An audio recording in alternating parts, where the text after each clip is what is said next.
Talk about dragging.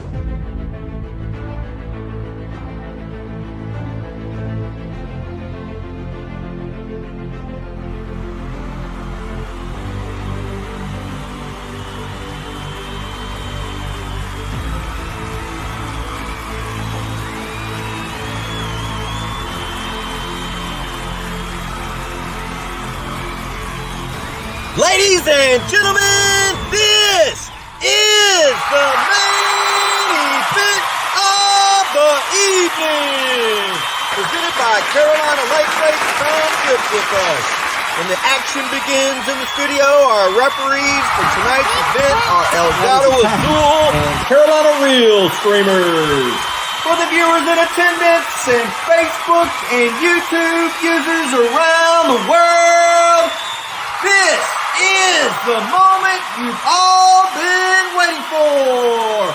Live from the Elgato Azul TV studio in Louisville, Texas, it's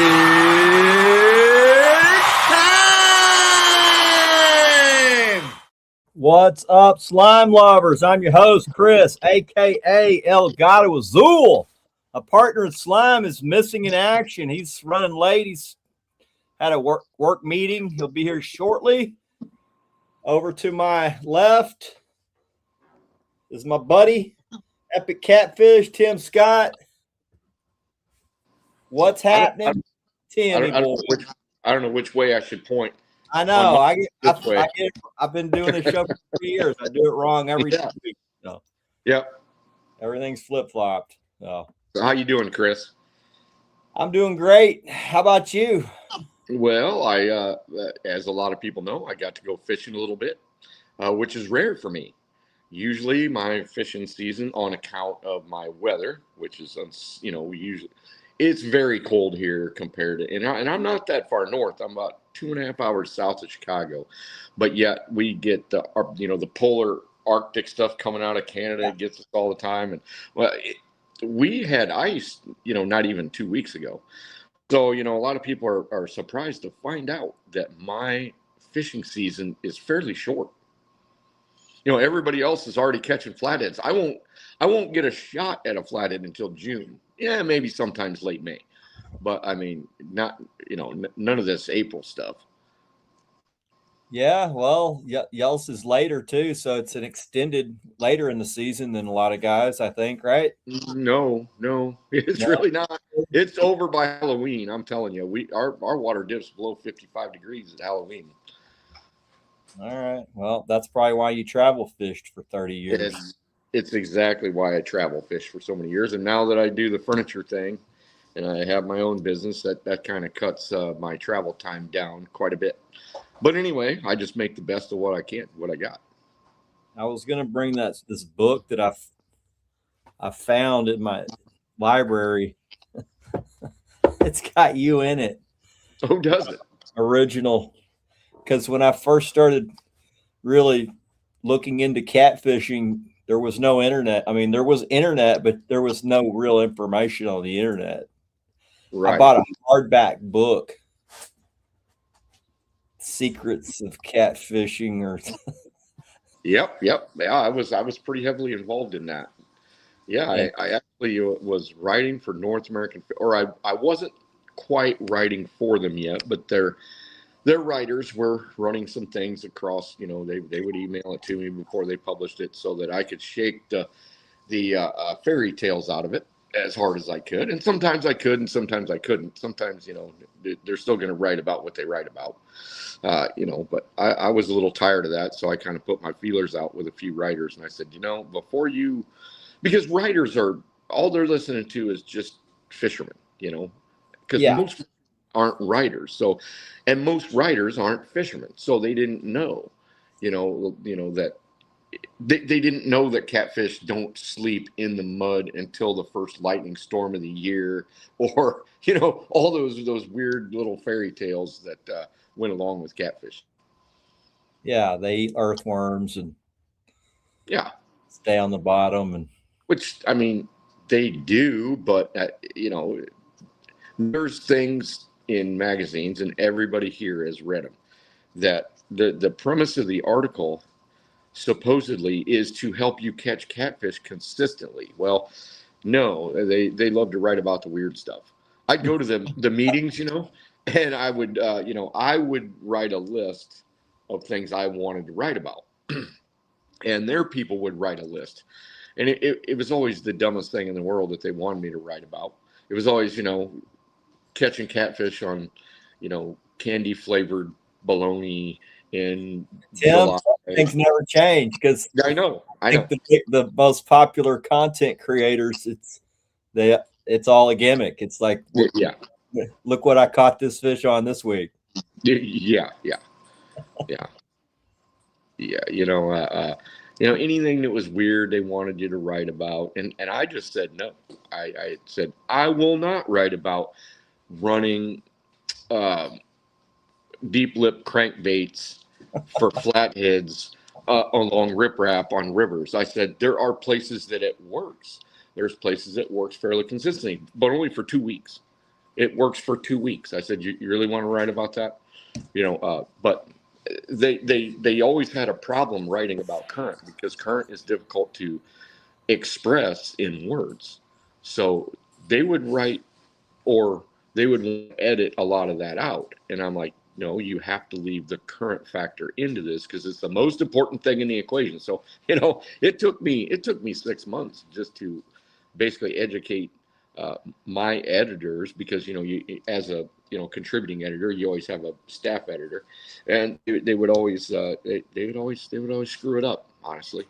And I told my my editor was Ryan Gilligan, and I'd call him up. I'd go, Gilligan, would you quit fucking my article up? Sorry. All right. Are we on? We're on Facebook, aren't we? Yeah, I'll let them slip all the time. All right. Would you?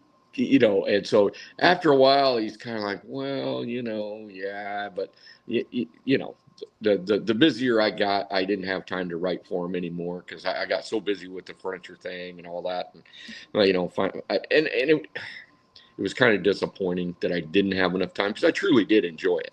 I got to meet people. Shoot, I got to go fish with Cody Mullenix, in Texas.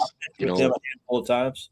Yeah, well, this was right after he caught the record, and they sent me down to Texas, and I was there at the press conference at the Bass Pro and all that stuff. Really cool dudes too. I mean, I was older than them by probably they were probably in their early 20s, and I was probably in my early 30s. So it was quite the thing. It was wintertime, and they're throwing shad this big out on the flats. That fish he caught kind of started the whole social media craze for catfishing. I think that's about the time it all started kind of kicking in for a lot of people. Yeah, I would have to agree with that. Before that, there was no real popular fish. I know big fish were caught, but that one made a big splash, and that's what they called the fish, splash. Yep. Yep. Yeah, we've had one of the guys that was there to weigh the fish on the show, Mick Petrie. Okay. Fished with Mick's son, Daniel Armstrong. So all those guys fish Texoma, which is my stomping grounds. Known those guys a long time. So nice. All solid anglers, hardcore. Yeah. Long catfish freaks. Yes. The savages. Yeah. Yeah. And I'm telling you, when where they fished, they would have to get the wagons out, and they got 14, 16-foot rods. I mean, it was a lot of work. Cody fished was a bank angler. Yeah. When he caught that, he was. Yeah, and he was just a good down to earth kid. He was just happy to be catfishing and talking about catfishing. I never heard a crossword out of him. I mean, maybe he did, but I didn't. He was a real quiet guy. Didn't have a man of few words, but I talked to him on the phone quite a bit, and he was once you got him going, he could talk pretty good. But you had to pique an interest in there somehow, something he was interested in talking about, and then he'd go for a while. That was back in the day when I was doing the Pro Cats magazine thing, and I got hundreds of calls because my number was just right on. I got hundreds of calls a day, dealing with other people. I had a group of 5 or 6 writers, and it almost every single call that I would get would be about catfishing, or somebody asking questions, or somebody wanting to go on a guide trip. So I would answer my phone, Catfish Hotline, Tim speaking. I mean, all the time. Yeah. Those are pretty. At what point did you get tired of talking Catfish 101? The simple stuff, of course, is anytime you're going to repeat and repeat and repeat.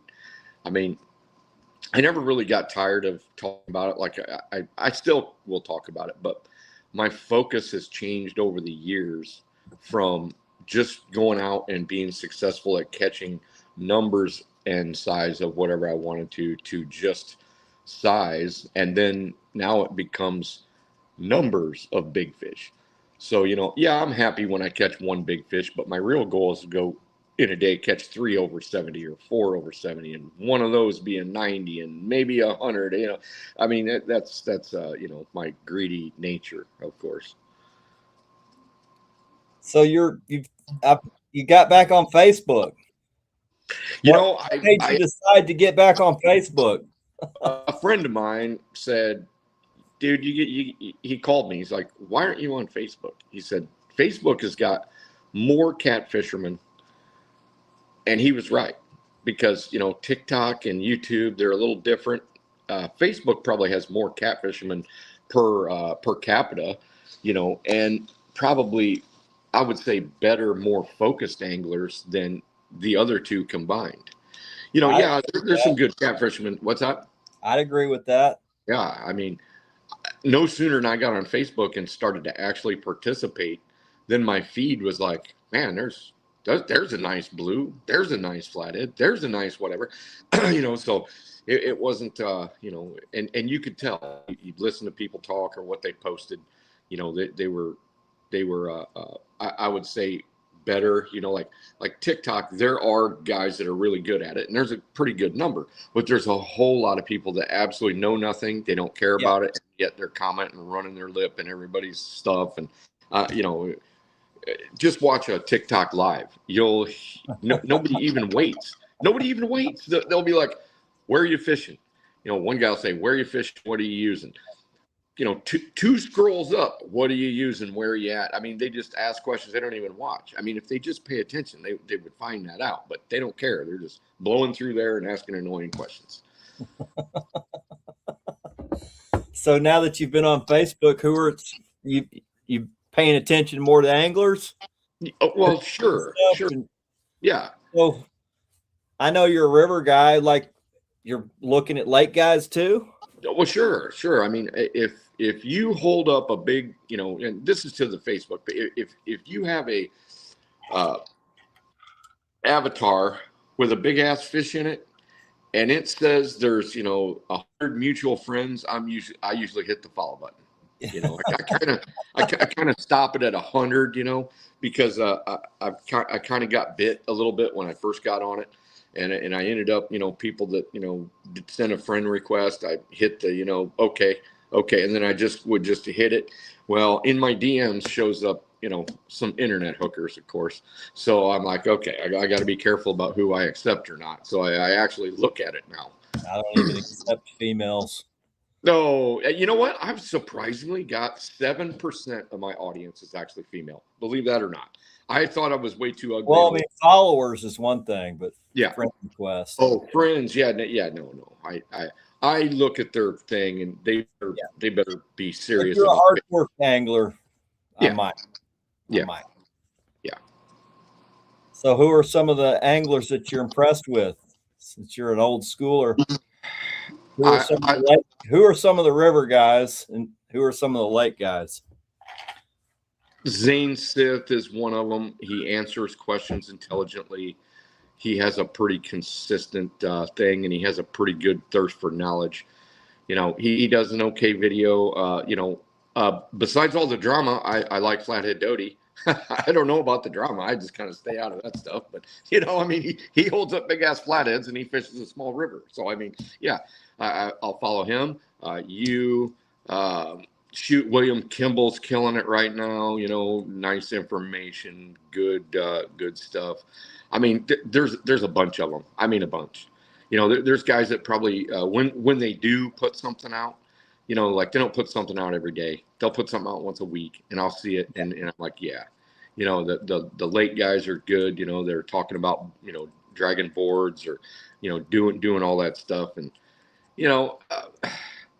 and honestly, if somebody comments on my stuff a lot, and I know that likes it a lot, and I know that they're they may fish a small lake in North Carolina. It's not really my thing, but I'll still watch their stuff because if they appreciate mine, I'm going to appreciate theirs. That's just kind of it. And I'm sure there's, some people that I would forget, by name, but I recognize when I see them, and stuff like that. So, yeah, I mean, there's Jamie right now. What's up? What's up, everybody? We were just talking about lakes. We were getting ready to talk about dragging and all that stuff. Nice. I love it. Uh-oh. Sorry, I'm late. I can't hear Jamie. Oh, can y'all hear me? We can hear you. I got you, man. Can you hear us? Yeah. All right. I can't hear him. I'm going to have to go out and go in. That's what I had to do with you. Oh, jeez, man. I'll be right back. All right. Yeah. Oh, man. How's it going? Doing good, man. Doing good. Just trying to rush to get here real fast. Well, we hadn't run through here, but we can run through here real quick. Nice. Mr. Gimpy says, hey, Tim Scott. Let me get Tim out of there. Dan Martin says, what's up, Captain?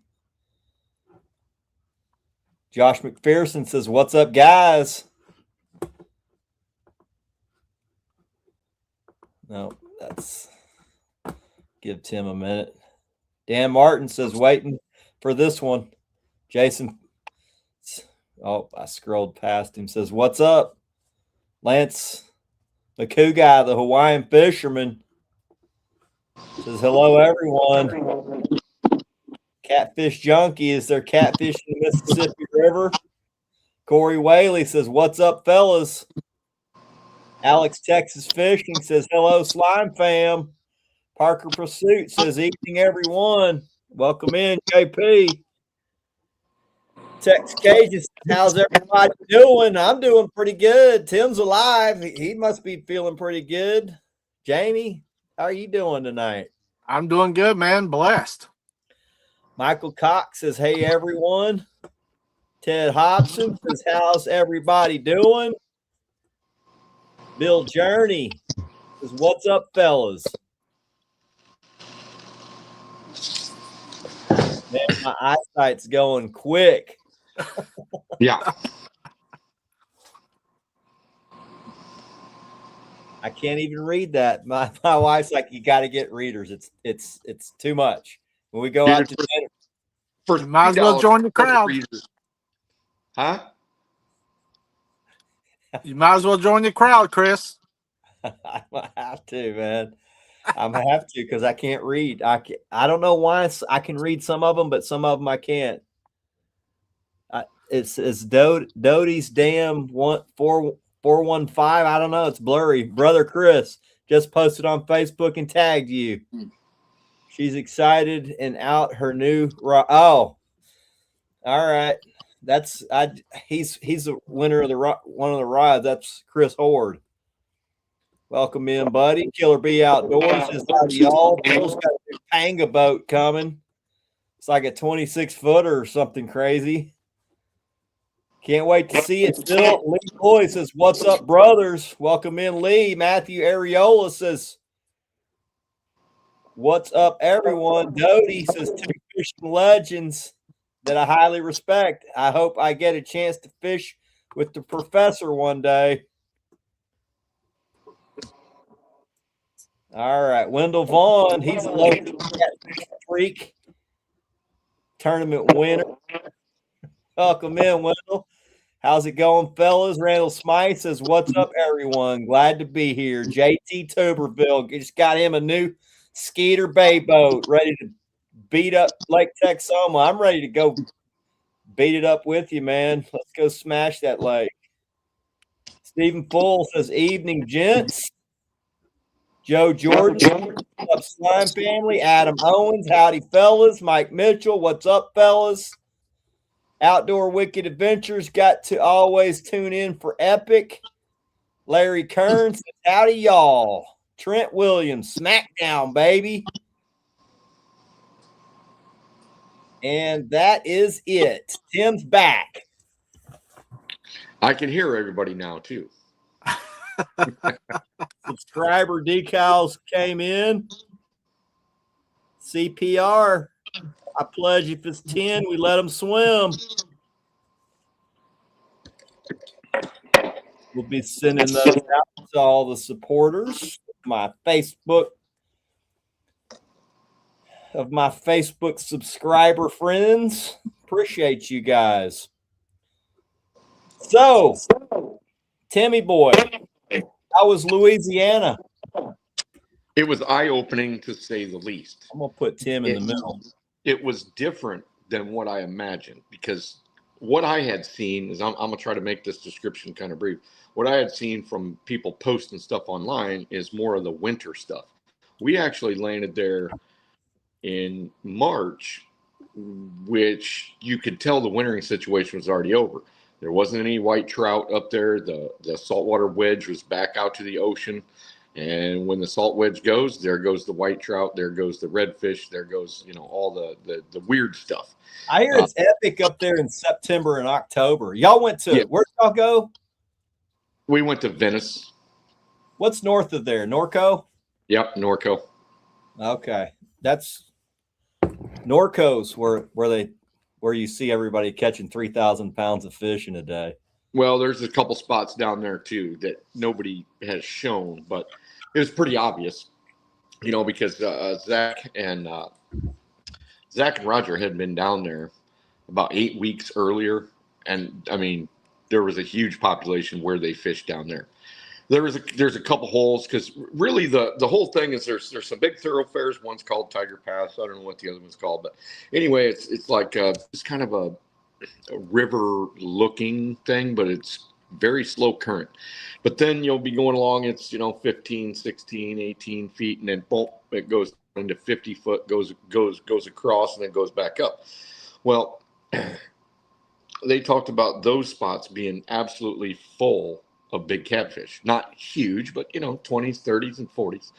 And but that didn't exist by the time we got down there. Matter of fact, it was very weird, because we would run the side scan and shoot. You couldn't see both banks with side scan. I mean, you could if you wanted to, reach that far, but we'd run a whole bank for quite a while and barely see catfish that was worthy of fishing for. And Zach says, well, you just don't always mark them. So we start we start running boards. We had gotten some mullet. Start running boards, and we went a good ways without a nibble, and then all of a sudden we get into one spot and we hit like 3 fish in a row. I mean, all at the same time, all on the same side of the boat. We were doing this long line thing in the middle, dragging this big orange bobber that I think what's his name from Patriot Floats made a long time ago. So we were dragging that, and that would work in deeper water. And what got me hooked, and I probably won't talk about it in a video, but we literally had the board running closest to the shore, went off. Of course, I saw the rod. I looked at the board. It was going back a little bit, and this fish come clean out of the water, and it was black as tires. And I'm telling you, it was 5 foot long and girthy. And so here we're, there, the first hour, and I just saw my first 120, 130 pound fish come clean out of the water. And then it goes down, and then it did not hook up. And I'm telling you, I was heartbroken for like 3 days over that. But anyway, I thought, okay, maybe this is a situation, maybe we don't have a lot of fish, but we got some big fish here or there. And we started running around and doing a lot of dragging. I don't know. What do you guys think? You guys drag boards. What's your hookup ratio dragging boards? Is it really high or just surprisingly not real high? I got a really high hookup ratio, but it's taken years to get that dialed in. Okay. Especially using big baits. Most guys don't rig right big baits. All right. Let me pick your brain. What I think. The reason why guys lose them off of big baits, for one, fish are trying to injure that bait first, so they don't take the whole bait down. Okay. Which is why we use a stinger hook. If you don't rig the stinger hook the right way, you will lose half of your fish. Okay. So I think I've rarely actually seen somebody rig a stinger rig bait properly. So I think that's why a lot of guys get discouraged by stinger rigging giant baits for big catfish. So you're putting a video out tomorrow about how the correct way to stinger rig. We've talked about it a little bit in here, but that's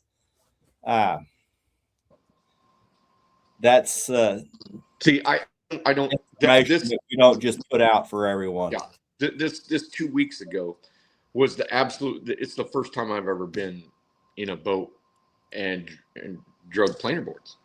I mean, I'm like I know of it, but I just don't have much experience with it.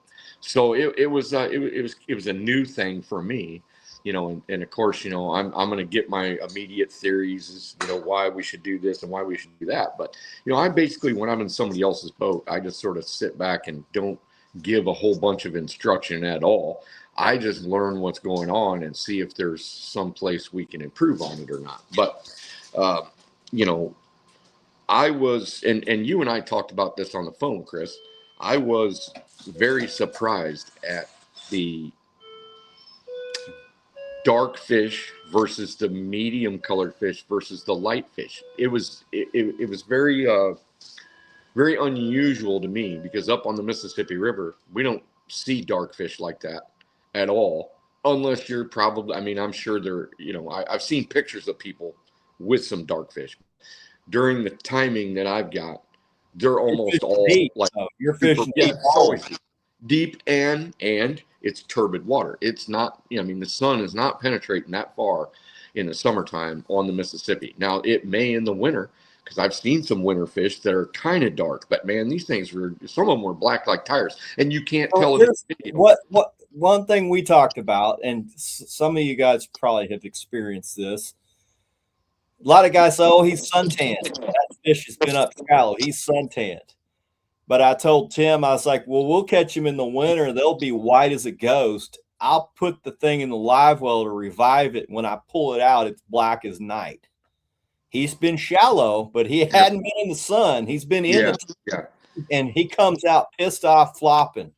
So I don't know if it's sun that changes them. It's just the depth. Something innate in them changes the color of them as they get shallower. Because I've always thought it was the sun, but I do catch a lot in the winter, and sometimes I put them in. If I'm really busy, I'll put some in the live well to revive themselves while I'm messing with other fish. And when they come out of the live well, they're way darker than when they went in.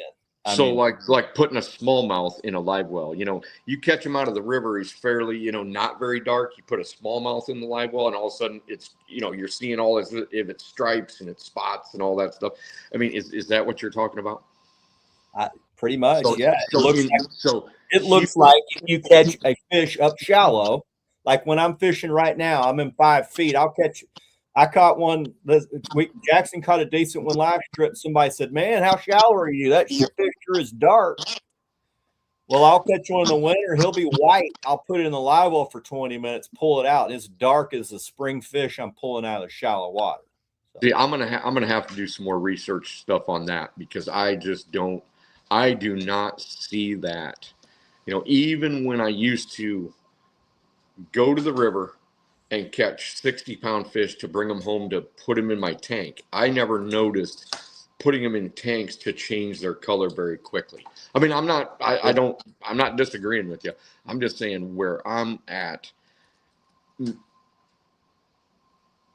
I don't know. I don't know what to think of it because, out of either, because I don't really know what to think about it because I was one that was convinced, especially because I did the pre-spawn channel cat stuff up shallow and fairly clear water rivers. I was very convinced that the males, because I know when the males are there, I know when the females are there. So when you get to where it's all males and they're all dark, very dark blue, very whatever, yes, they have a hormonal phase and a change and all that stuff, but the females that come in there, they'd be, either gold or very, very light colored, and the females only stay for like 3-4 days. They squirt their eggs and they're done. They get right back out of those tributaries. So I was convinced that that's exactly the phenomenon I was seeing with the blue cats, when I see pictures.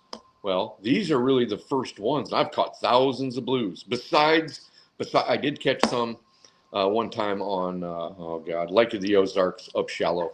They were, 10 to 30 pounds. And they were surprised. Yeah, but, that water's pretty clear in the winter. And they were up pretty shallow. And they were fairly dark. But not dark like these things down there. These down there almost looked like something they were eating was affecting the way they looked. Because they weren't a smooth color. It's a lot of genetics, though. Because I'll catch fish out of one lake. They look completely different than fish out of another lake. Completely different.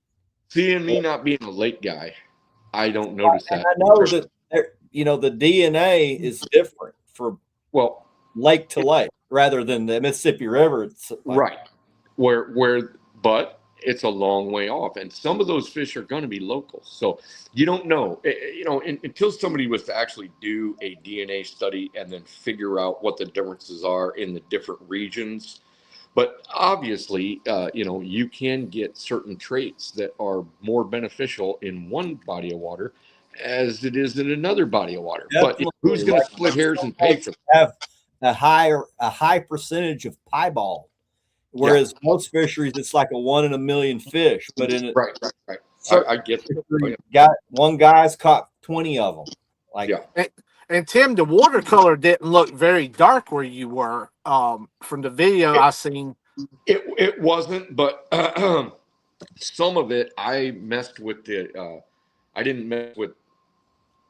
Well, it's the contrast because in a regular video you could not see that fish. Like there was one shot that was awesome, the neck going right around that dark colored fish. I messed with that contrast until you could literally see it. And the other thing, iPhones, they're good, but they don't always capture the right color, so sometimes I manipulate it to what I thought I remembered it, or maybe it even looks a little bit better. So, yeah, but you're absolutely right. It wasn't dirty water. It was. And see here locally, what we call the Great PD River, we've talked about it before. A lot of our fish are a little bit darker, but probably the whole time I've been fishing that river, I've caught probably maybe 11 that's been a real blackish dark color, and that is it. The rest of them's been more of a darker blue to a lighter blue, depending on the time of the year. Now, the wintertime, they're a little bit more lighter. In the summertime, they're just a little bit more darker. But probably the whole time I've been fishing that river, it being a dark chocolate looking water, I've caught probably just 11 that was blackish looking the whole time. I've caught probably fewer than that, and they were in the heart of the winter, deep, where you would think, oh man, well that looks like a shallow cat. Yep. But it was black. It was not dark like a blue cat. It was black. It had that black, whatever they call that black gene, where that thing had black pigment, even deep. He was black. Mm-hmm. And the closer here I get to brackish water, they start lightening up a little bit more towards that brackish water than they do, further back up inland. Well, that's interesting. That's one of the, we were talking earlier about, when I used to answer the phone because I was a writer for North American Fisherman and I had ProCats magazine, all that. I used to answer the phone, Catfish Hotline. That was one of the most interesting learning experiences in my life because I got to physically talk to hundreds of catfishermen and really pin them down on what they were saying, like really kind of part it out and say, okay, you're at the border of Canada. When does your pre-spawn start? And I had to form relationships with people in order to actually value what they had to say, because some people just almost say anything. But you had to get the guys that were there. They were out there all the time. They answered intelligently. They had intelligent questions. Because some people are just kind of helter skelter, and they're going to tell you, well, the spawn happened in April. Because they once cleaned some flatheads one time and they had tiny little eggs in their system, so they thought, okay, whatever. Spawn happens at a different time every year. There's multiple things that affect it and make them do their thing.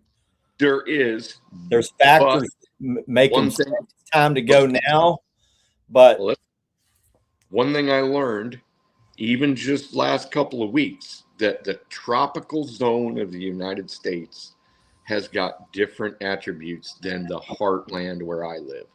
The heartland is very rigid. It's very rigid as far as timing, like that thing, like where all that cold air comes out. I was describing, comes out of Canada, swoops down and gets me, and then goes back up like towards New York. And everybody on the East Coast, has got pretty nice weather for winter, while we have like minus 27. I'll call out to Virginia and I'm like, how's the weather? It's cold. It's really cold. It's about 40. I'm like, oh, that's swimming weather where we're at. But nonetheless, that is the one thing that I'm probably going to do more, because I've been kind of a homebody in the last probably 10, 15 years. Before that, I traveled all over the place. Then I started focusing on the, on the big fish, because that's what happened to me. I'm like some creature that I only want to catch monsters. And so, I've been hanging out on the Mississippi River. Probably, I used to fish it all the way from, into Minnesota, all the way down to St. Louis. And I really wanted to focus lower on the Mississippi, even than St. Louis. But of course, my time with my furniture business is kind of hard. I need to at least get there in half a day. So, because I may only have 1 day or 2 days to fish, but I'm going to have to start writing a little bit better descriptions in my videos, especially my videos are like, well, if you want to catch giant fish, you're going to have to use big baits, deep water, blah, blah, blah. Because I get, 100 people going, nope, I catch them shallow. And you know what? I believe them. I'm not saying that's the only way. It's the way I do it, because I believe there's probably even shallow fish where I fish, but I don't want to concentrate on them because there's so many fewer where I'm at. Now, that wasn't the case when I went down to the tropical zone. They kind of vacated the deeper water that was only 53 degrees. Now they've snaked clear back in these small cut throughs and are in like 500-acre ponds that don't have any water deeper than 1.5 feet, 2 foot of water. And they're all getting sunbaked. And they're all the color of your beard, Chris. Warmer up in there, Tim. What's up? It's a lot warmer. I bet it was 12 degrees warmer up in there. It was more than that. But yet I went through this stint here, going to every warm water discharge and every backwater lake you could, because that's what I thought. I'm going to go there in the winter because that's where all the big catfish are going to be. Nope, not true where I live. There wasn't, it was Dinkersville. In the warm water discharge that poured on. They're not shallow. I mean, there's always some fish shallow. Always, yeah. I'm always some fish shallow. But we get such cold nights for such long periods. I don't think they can afford to be shallow where I live. Bigger fish are smart. I mean, they want to be. That's one of the main factors. They want to be comfortable. They want to eat and they want to spawn. Those are the three major things that affect what a fish is doing. Absolutely. And bait is going to be one of them. So all the trout left, all the deep water bait fish left. So what's left? Mullet. And mullet loves that shallow water plankton filled stuff. I mean, mullet are nothing but like a saltwater. I mean, they don't look like a saltwater shad, but that's what they eat. They eat plankton. So they're going to go where it's warmer. And I'm telling you, you get off that main thoroughfare with 53 to 54 degree water and not much life, and you get back into there, and all of a sudden there's hundreds of thousands of mullet. They're jumping everywhere. There's fish kind of crashing around. There was a lot of biomass in those backwater lakes. Now, there wasn't a bunch of biomass, which I thought, if those things existed where I live, you would have found them in the currented channels, from the main part through the big, the bigger channels before you get to the big backwater lakes. You would find more catfish where I live than what we found there. But it could be that the population had dipped so low that all the ones in there had just kind of vacated. I would really, because I will never profess to be an expert on fishing at Venice, Louisiana, unless I've been there like 40 times. I'd have to fish it 40 or 50 times. I was just like, and when you look at it on the map, you're like, damn, where do you even start? Yeah. I mean, it took us 3 days to really formulate where we really wanted to go with a sea arc into 1.5 feet of water and risk getting stuck back there where there's nobody going to save you. Well, if you're in 1.5 feet of water, you're not getting stuck because you can always get out and push. No, you can't, because this was silt so deep. You take your rod and just push it in lightly, and it would go all the way up to the freaking reel. That's how much silt was there. So it's like Gilligan's Island quicksand, dude. That's the only place that kind of shit exists.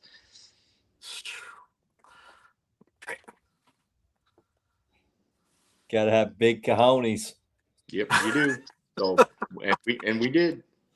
And we get stuck a few times, and because there's this old cypress stumps in it, and we ran up on one, and we got kind of high centered and stuck, and we're like, this is gonna suck. And then we tried the pole, and we tried, so we just had to keep jacking it until it came off there. I'm gonna put out a video here probably in the next week or so that'll show us fishing those backwater lakes. There was a ship that you could tell got in there during a hurricane. And I mean, it was a giant metal ship, and the thing is like mostly out of water. It looked like it was just laying on the road, pretty much. There's only that much water there, and the ship is sticking way out of the water. It was a pretty cool experience. Tim, it looked like the fish were really fighting hard. I saw, a little short clip of the video that you had put out, and it looked like the fish were really just killing the bait. I mean, they were hitting hard and fighting good. They were fighting good. They were really feisty. I mean, I'm telling you, every single one of them wanted to rip my whole hand off when you're releasing them. And it's funny, when I battle big fish in deep water, they got somewhere to go. They're going to use a whole bunch of whatever. But in that shallow water, they go left and right and crazy and jump out of the water and all that and try to go around the boat. And then you get them, and then you touch them, and they clamp their mouth shut so hard that if you get it in there, I mean, I'm telling you, those fish were pretty crazy. They were well fed too. I can't guarantee what they were eating, but they were thick. I mean, I got a fish coming up it's probably one of the thicker fish that I've ever caught. It unfortunately lacked about a foot of being like 130-pound fish. But, being a foot short, it was still very girthy. Very pronounced features, just a crazy fish. It was different for me. And really, some people don't like different. They want to do what they're used to doing. I was fine with it, even though, and some of my tactics actually worked. Because, once we did the dragon, once we did the shallow water stuff, we're like, okay, before we go to the shallow water stuff, what do you want to do? So we barge hopped, we ambush pointed a couple fish. The only thing we really didn't do is fish much after dark, because I don't think Zach likes fishing after dark that much. I mean, maybe he does, but it's his boat, and he gets to do what he wants. But it was very interesting the whole time. And really, I hadn't used dragon weights much. Not really. I mean, I've I drug power plant lakes that are fairly shallow, not with planer boards, just with sort of dragging weights. I've done the suspend drifting where you get the weight, off the bottom and then the bait up here. But most of the places that I fish, you can't do it because all you're going to do is just throw all your rigs away to the catfish gods. You're going to put it over, you're going to go about 20 feet, and it's going to go, and it's over. Now, I saw the float that y'all were using, and I didn't get a chance to see the planer board. How was your rigging? How were y'all rigging that float up with that? Well, it was basically just about a 4-inch float, and it was just pegged onto the line. And they did have like a I don't know, kind of a weird swivel. I've never really seen that. So you've got the dragon weight to one part of the swivel, then you've got the leader line to the other part of the swivel, and some of them were like the speed clips, the little loopy speed clips, and then they'd have about a 5-foot leader from the. Well, it wasn't that long. It's about 3 foot. It's weird to cast for me because I'm not used to a sinker. Even though we'd switch out the dragon weights, we'd switch it to like a 3 or 4 ounce sinker. But I'm not used to having a leader that is so long, and then rain fly, and then all this. I'm like, oh boy, it kind of drove me a little bit batty trying to cast stuff in there, because I want to cast over here, but yet I can't line up with it because all this. So I'm like I'm throwing the weird sideways stuff, the knuckleballs and all that stuff, kind of the dumb flip. It's kind of weird. Because it looked like a similar rig out where I used to do a lot with the balloons and stuff. So you're talking about the one with the float. That float. Yeah. Okay, that float. I was talking about what we were dragging behind boards. I misunderstood. Are y'all pretty much vertical behind that big bobber? Actually, it was dragging. It wasn't just straight down because Well, what's the point of it dragging long behind the bobber rather than just long lining? What is that? What's the benefit of that? I don't know. I didn't ask. Don't know. I could understand, like we talk about when you're dragging shallow and you're in the stump fields, it's to your advantage to go vertical with your rig from the planer board, because you'll be hung up if you're in the stump. Quite a bit more. It held it more vertical. Like I would say, probably at like a 22.5 degree. Okay. It wasn't try to help like keep 22. Yeah. The whole thing was pretty interesting to me. I needed to go to the hospital before I went, but I didn't. So how important it was to me to put off an MRI to go there. So I kind of wish it would have worked out a little different. I ended up it was quite the ordeal, but I will be having surgery in July, and then it'll be all over with, and I'll never have to deal with it again.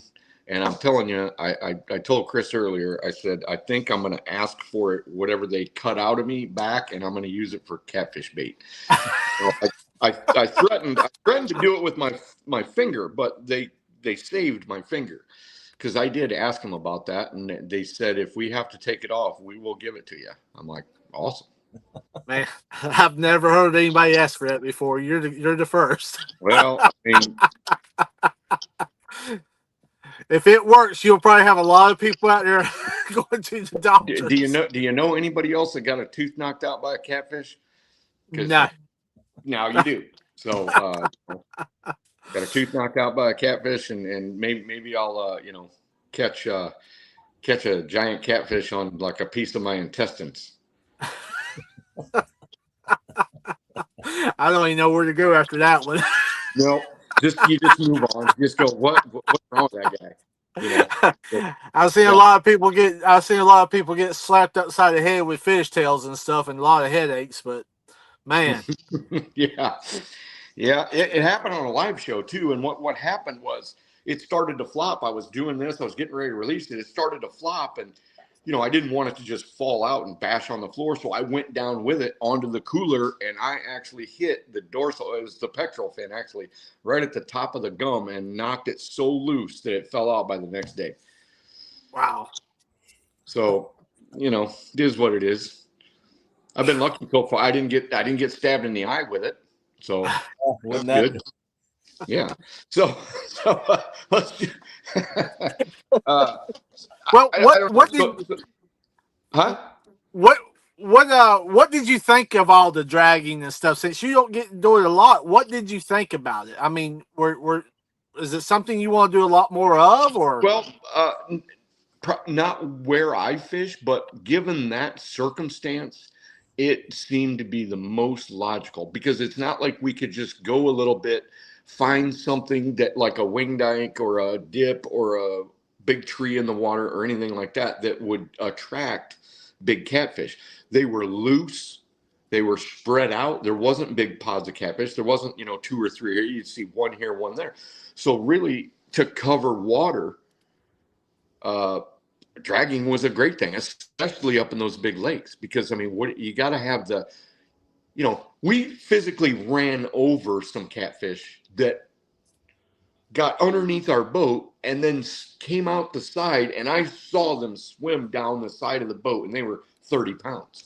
So you have to get those planer boards, got it out away from the boat, out away from the trolling motor, which we were spooking fish wherever we were going. And it gave us a shot at those fish that we not necessarily had a shot at. Now, we could have went out there and anchored and hope that they were moving. But when I was watching Zach's his side scan, you could literally see fish sitting in a little depression that they made, probably a big depression. But it's such fine silt that all they had to do is just kind of, make themselves a little bit of room. And then all of a sudden they're at silt line level instead of sticking up above it, because you weren't seeing fish with shadows at all. You were seeing the white marks of fish, and they were in a black circle. I mean, you'd see them, and you'd see your occasional stick, and you'd see your occasional whatever. But I mean, that's pretty much what you saw. So, yeah, I think it was about as an effective situation as we could do, except for we had some really good success. I mean, shoot, let's see, 1, 2, 3. We only really did 3 anchors on the whole trip. Mm-hmm. And we caught pretty much the 3 biggest fish on those 3 anchors. Now, not that we didn't catch big fish, dragging and stuff, but we also missed a lot. I mean, there was quite a few that were big fish that just did not hook up, or we had them on for a little bit and then they come off. And maybe that is the thing about maybe we weren't doing the trailer hook, or maybe we was running too big a baits. Because I mean, we were running some big baits, about that big around, not the biggest I've ever used, but I mean, some pretty big baits. And what was funny? So we're running those little, I don't know what they're called, neoprene floats, on the end to hold the bait up. So we were in one of these big backwater lakes, and all of a sudden we're getting bites, and it's yanking the board but not taking the board down or whatever. I'm like, that looks like gar bites. They were alligator gar. And you know what they were biting? They weren't biting the baits. They were biting the floats. Why? I have no idea. We ended up catching one, and he had the float so smashed down in his teeth, and then the line and the hook came around and lassoed this thing. And the other ones, every time I'd pull it in, I'm like, there's been nothing hitting this bait. It's hitting the floats. What color of floats were they? Kind of like a black and orange, if I remember correctly. Because I found that a lot of those don't. Did they grab it and run? No, they were gar, so they weren't grabbing it and running at all. They were just gar fish for alligator gar. Yeah. When they grab it, they run. Oh, these weren't running at all. They were just. It's very rare that they just sit there. Huh. When they grab it, and as soon as they feel any tension, they run. Weird. Hard. I physically saw these gar when they were on these floats, because they, it was only 1.5 feet of water, and you see their tails and their dorsal come up a little bit. You could see, and the baits were perfect. They weren't hitting the baits. So, I mean, maybe I'm all wet. Maybe my little gar theory wasn't correct, but it was obviously bites, but they weren't catfish bites, whatever they were. Tim,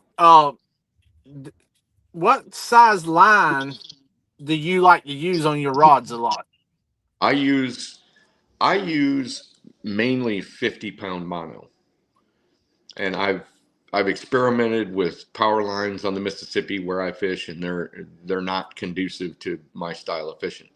Um, my lightest line I use is 30, and I'll use that, and not while flatted, just like blue cat fishing. When I do my summertime blue cat fishing, my lightest line I use is 40-pound mono, and those are the ones that I throw out 90 degrees to the current, and try to keep get caught. But otherwise, it's all 50-pound main line and all 100-pound leader line. I've had too many heartbreaks when I tried to go lighter, and too many heartbreaks when I tried to go with the power line. Tim, John Wayne says they were spotted gar. Okay. All right. Probably, because I know we get a lot of those here on the Great PE, and that's probably what the ones that Tim was talking, or that John Wayne's talking about that we get. And that's the reason why I was asking you what color float, because a lot of times on the brighter color floats, or like with the orange, the red in it, you'll get a lot of those here locally that they'll go for them floats like that. And that's why I was wondering. So, maybe we only had 2 or 3 alligator gar bites, but most of them were like your smaller gar, because I never saw those. I saw them in the water, but I never saw them while they attacked anything that we had out there. The only ones I physically saw was the one we caught, one that actually got off that did bite the bait, and then another one that attacked the float somehow, or maybe he just got a little bit of the bait. I don't know. Like I said, I'd have to go there freaking 40 times to actually become an expert and be able to speak effectively about that. Those spotted gar, man, they are something. They love going after the floats and attacking them all the time. And a lot of times they'll just sit there, and you can watch them just sit still and won't even move. They'll stay like they're in packs a lot of times. Mm-hmm. And if one hits it, the rest of them, when he drops it, they'll hit it. And that's interesting, because it was a certain particular area. We would go, we weren't plagued by gar for the most part until we got close to either the outflow or the inflow. And, you hear about tide being fast. Down there, it's not. I mean, I heard people saying, man, the current was ripping during the tide. I'm like, what? That ain't no current. That's a 1.5 mile current. No current. Yeah, that sounds more like what my language says. Ripping is 6, 7, 8, 9 miles an hour current. That's ripping current. 4 to most people is fast. That's not fast. That's that's it's pretty much like a tidal. What's that? Tidal current. It's pretty much like a tidal current. I mean, it gets up to about that 1.5, if that, and just. Yeah. You know what I call that on the Mississippi? Carp and gar water.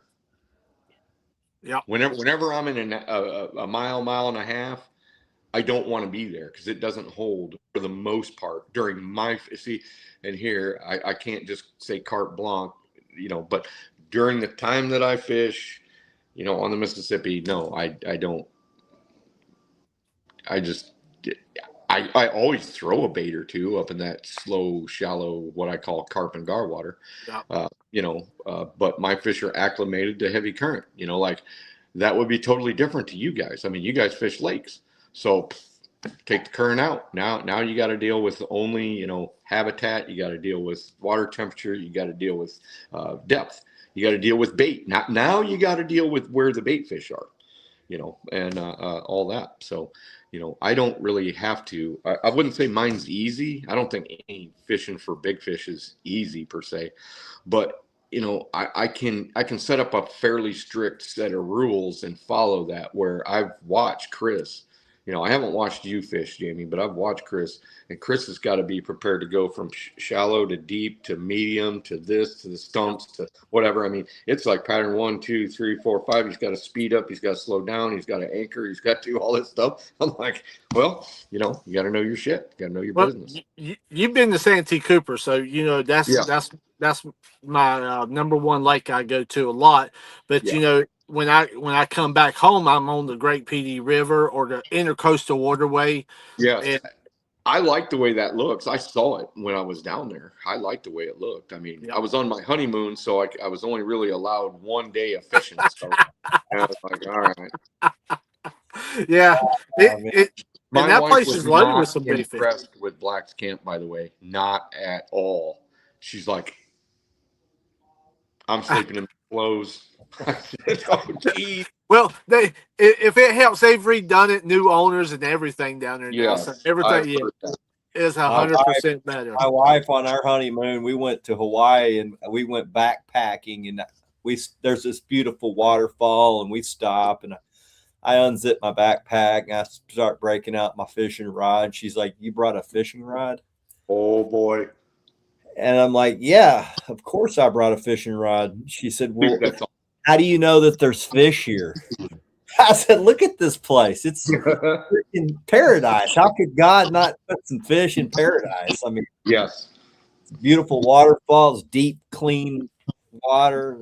I started catching fish. She's like, she got a good taste on her honeymoon. So. That's awesome. That's like that one back there. She'd rather fish than anything else. So I got lucky on that part. You did get lucky on that. You know, I used to kind of vet girlfriends by taking them fishing, because if they couldn't handle the bugs or the fish slime or whatever, they're out.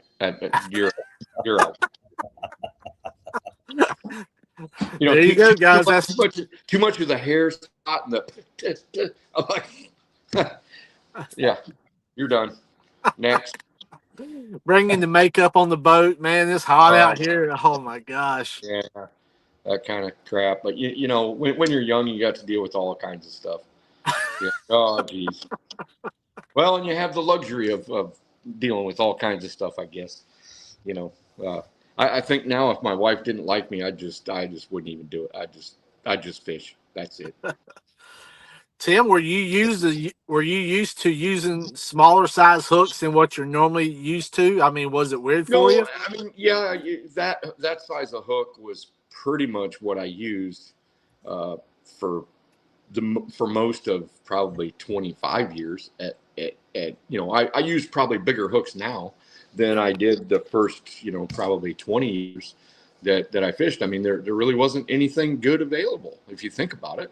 The only thing they had was the big dumb O'Shaughnessy's that were as thick as your little finger, and they were dull. You had the LO42s in the big size. You had the big Kale hooks, but I wasn't impressed with those either, because I mean, sure, they're a big hook, but shoot, from the hook point to where it curves is only that tall. So you're like, okay, how good is that going to be?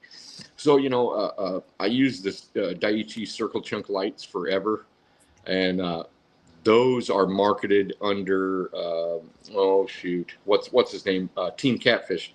He sells them as the double action hooks. Yeah. Instead of the Circle Chunk lights, and actually the first guys to really use it were when TTI True Turn put those out. True Turn Daiichi.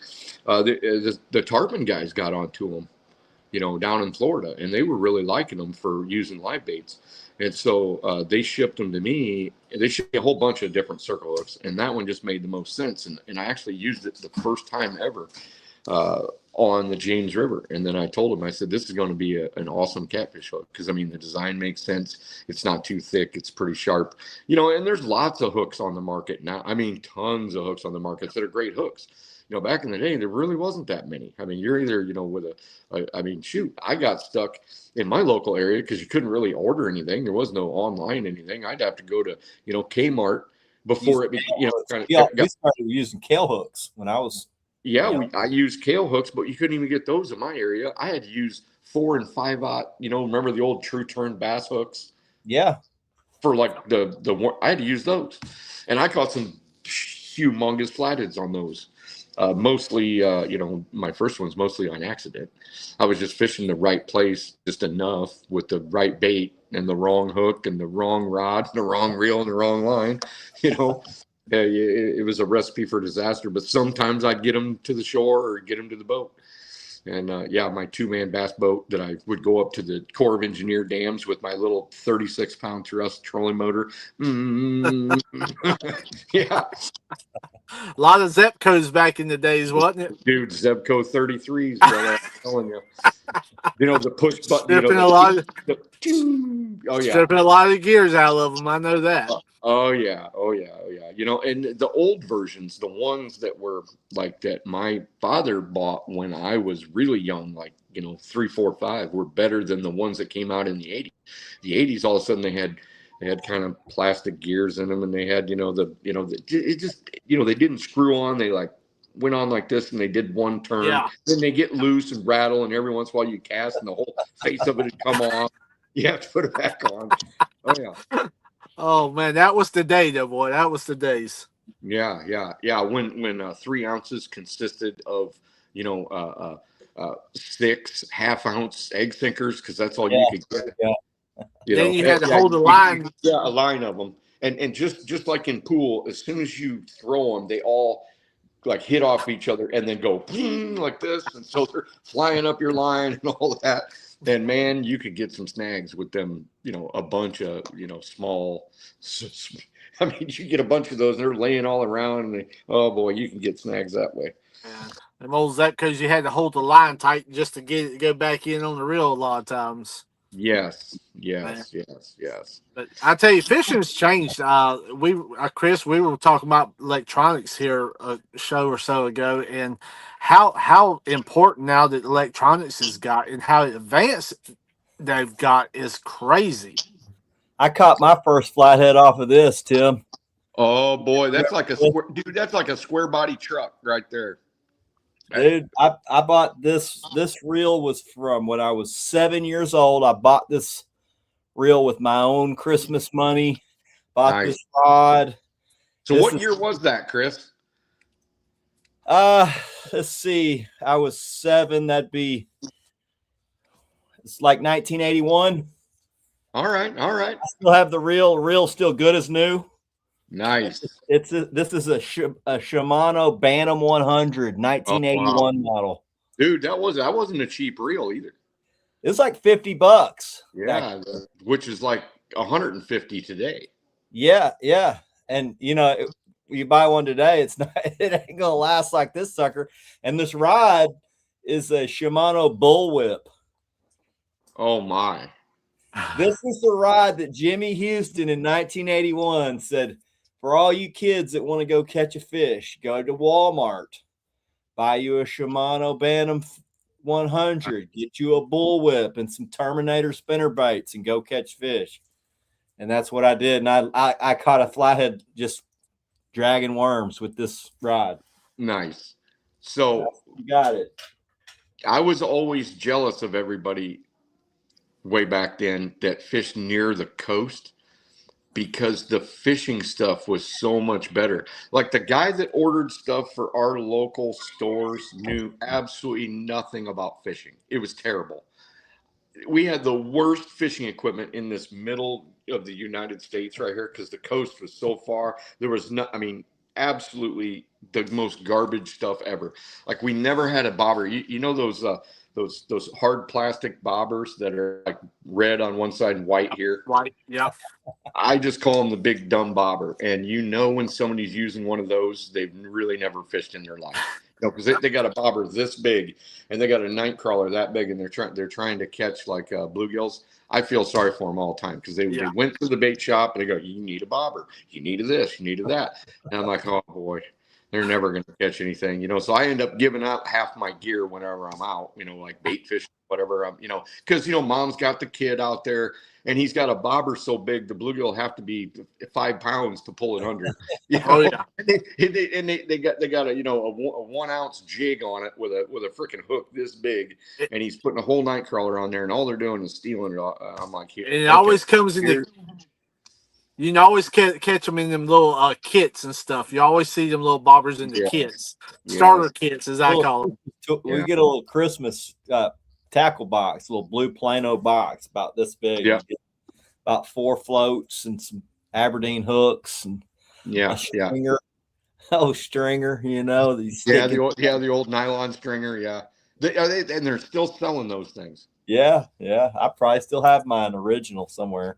You Wow. see them a lot at Walmart stuck on rods when you can buy the little kits and get a rod, they come on stuck to the rods. Yes. Well, I had Yes. a buddy whose dad was a striper guide who lived 2 doors down. So pretty young age, I got Abu 4500s and Woo. really nice reels. I mean, he would Nice. get his old ones, and Yeah. I used those for everything up until Dude. I was probably 20 years old. And Dude, I before tried to use them buy on the better reels. Mississippi. I tried to use my old 5500s and my Abu 55s and 6500s, in 25-pound test where I fish now. Oh my God. It was horrible. I mean, it was horrid. I felt sorry for me. I felt sorry for the fish. I felt sorry, everything about it was just ridiculous. It was absolutely ridiculous. I remember getting a 30 on one time below the mouth of the Missouri when it was raging pretty good. It's only about 20 foot out there, but that thing got to spinning like a giant spinner bait so bad. It took me 20 minutes. And, you're anchored. You don't want, I could have probably maybe got the anchor and did all that, but oh my, and I didn't have enough drag. I had to hold on to the line and then crank it like 3 cranks and then hold on to the line again. Go like that. It was worse than a big log. It was absolutely terrible. I was like, shh, that was terrible. But Tim, about so cool about being close to the coast is, a lot of the techniques, and Chris, we've talked about this on the show before. A lot of their techniques we've taken now and brought it over to the catfishing side of things. Yeah, hooks, tackle, gear, also techniques. A lot of this stuff.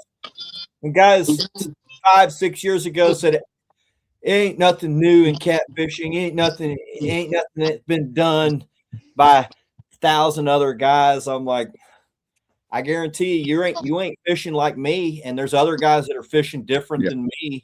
Yeah. And it's progressing. Now, most rigs have been thought of and techniques and all that, but it's ever changing.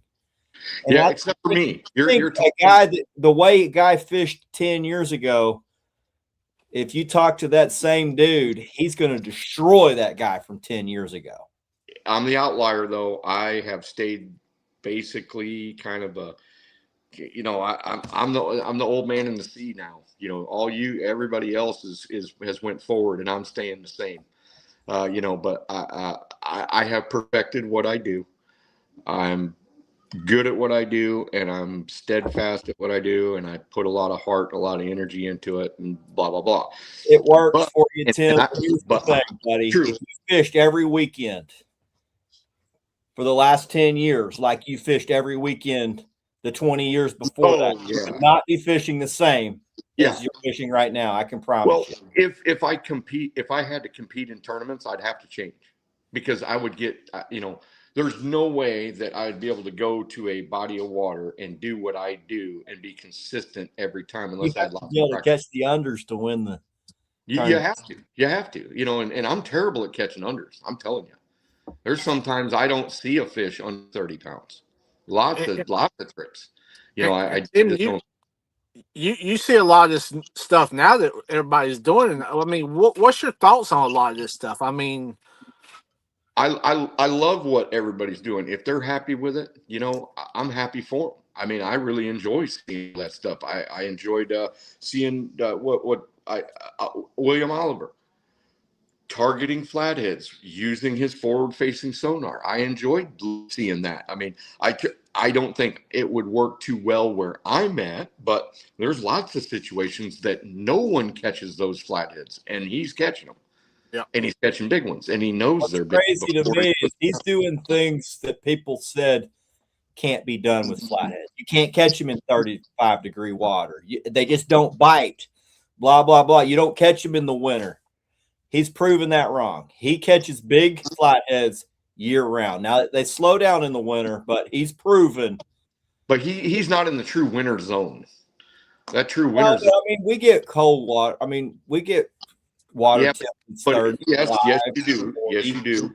But I have noticed one thing, because from fishing up here, and then when you fish down there in that 45, 50-degree water, it is different.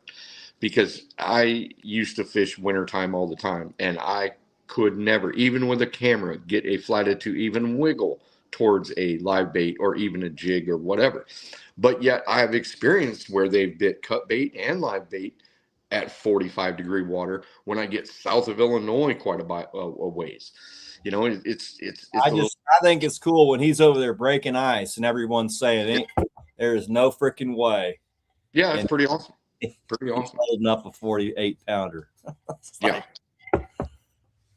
Yeah, I had the one of the camera guys that filmed the fishermen. Do you remember seeing the one where they went up to Red Wing and they supposedly caught all those flatheads in the winter? Remember that?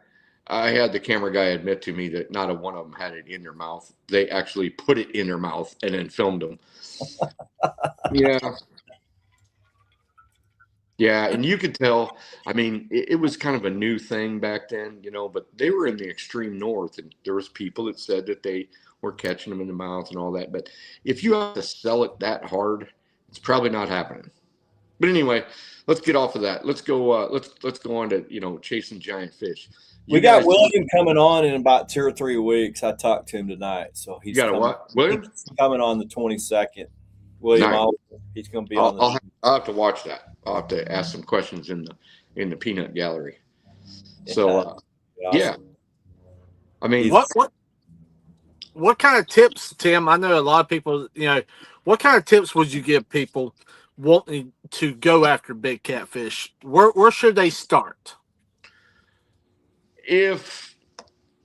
Probably not local. I mean, that's just the thing. And it depends on what you think, you know, what the individual person thinks is a big catfish. If a big catfish is 25 or 30, you can go about anyway.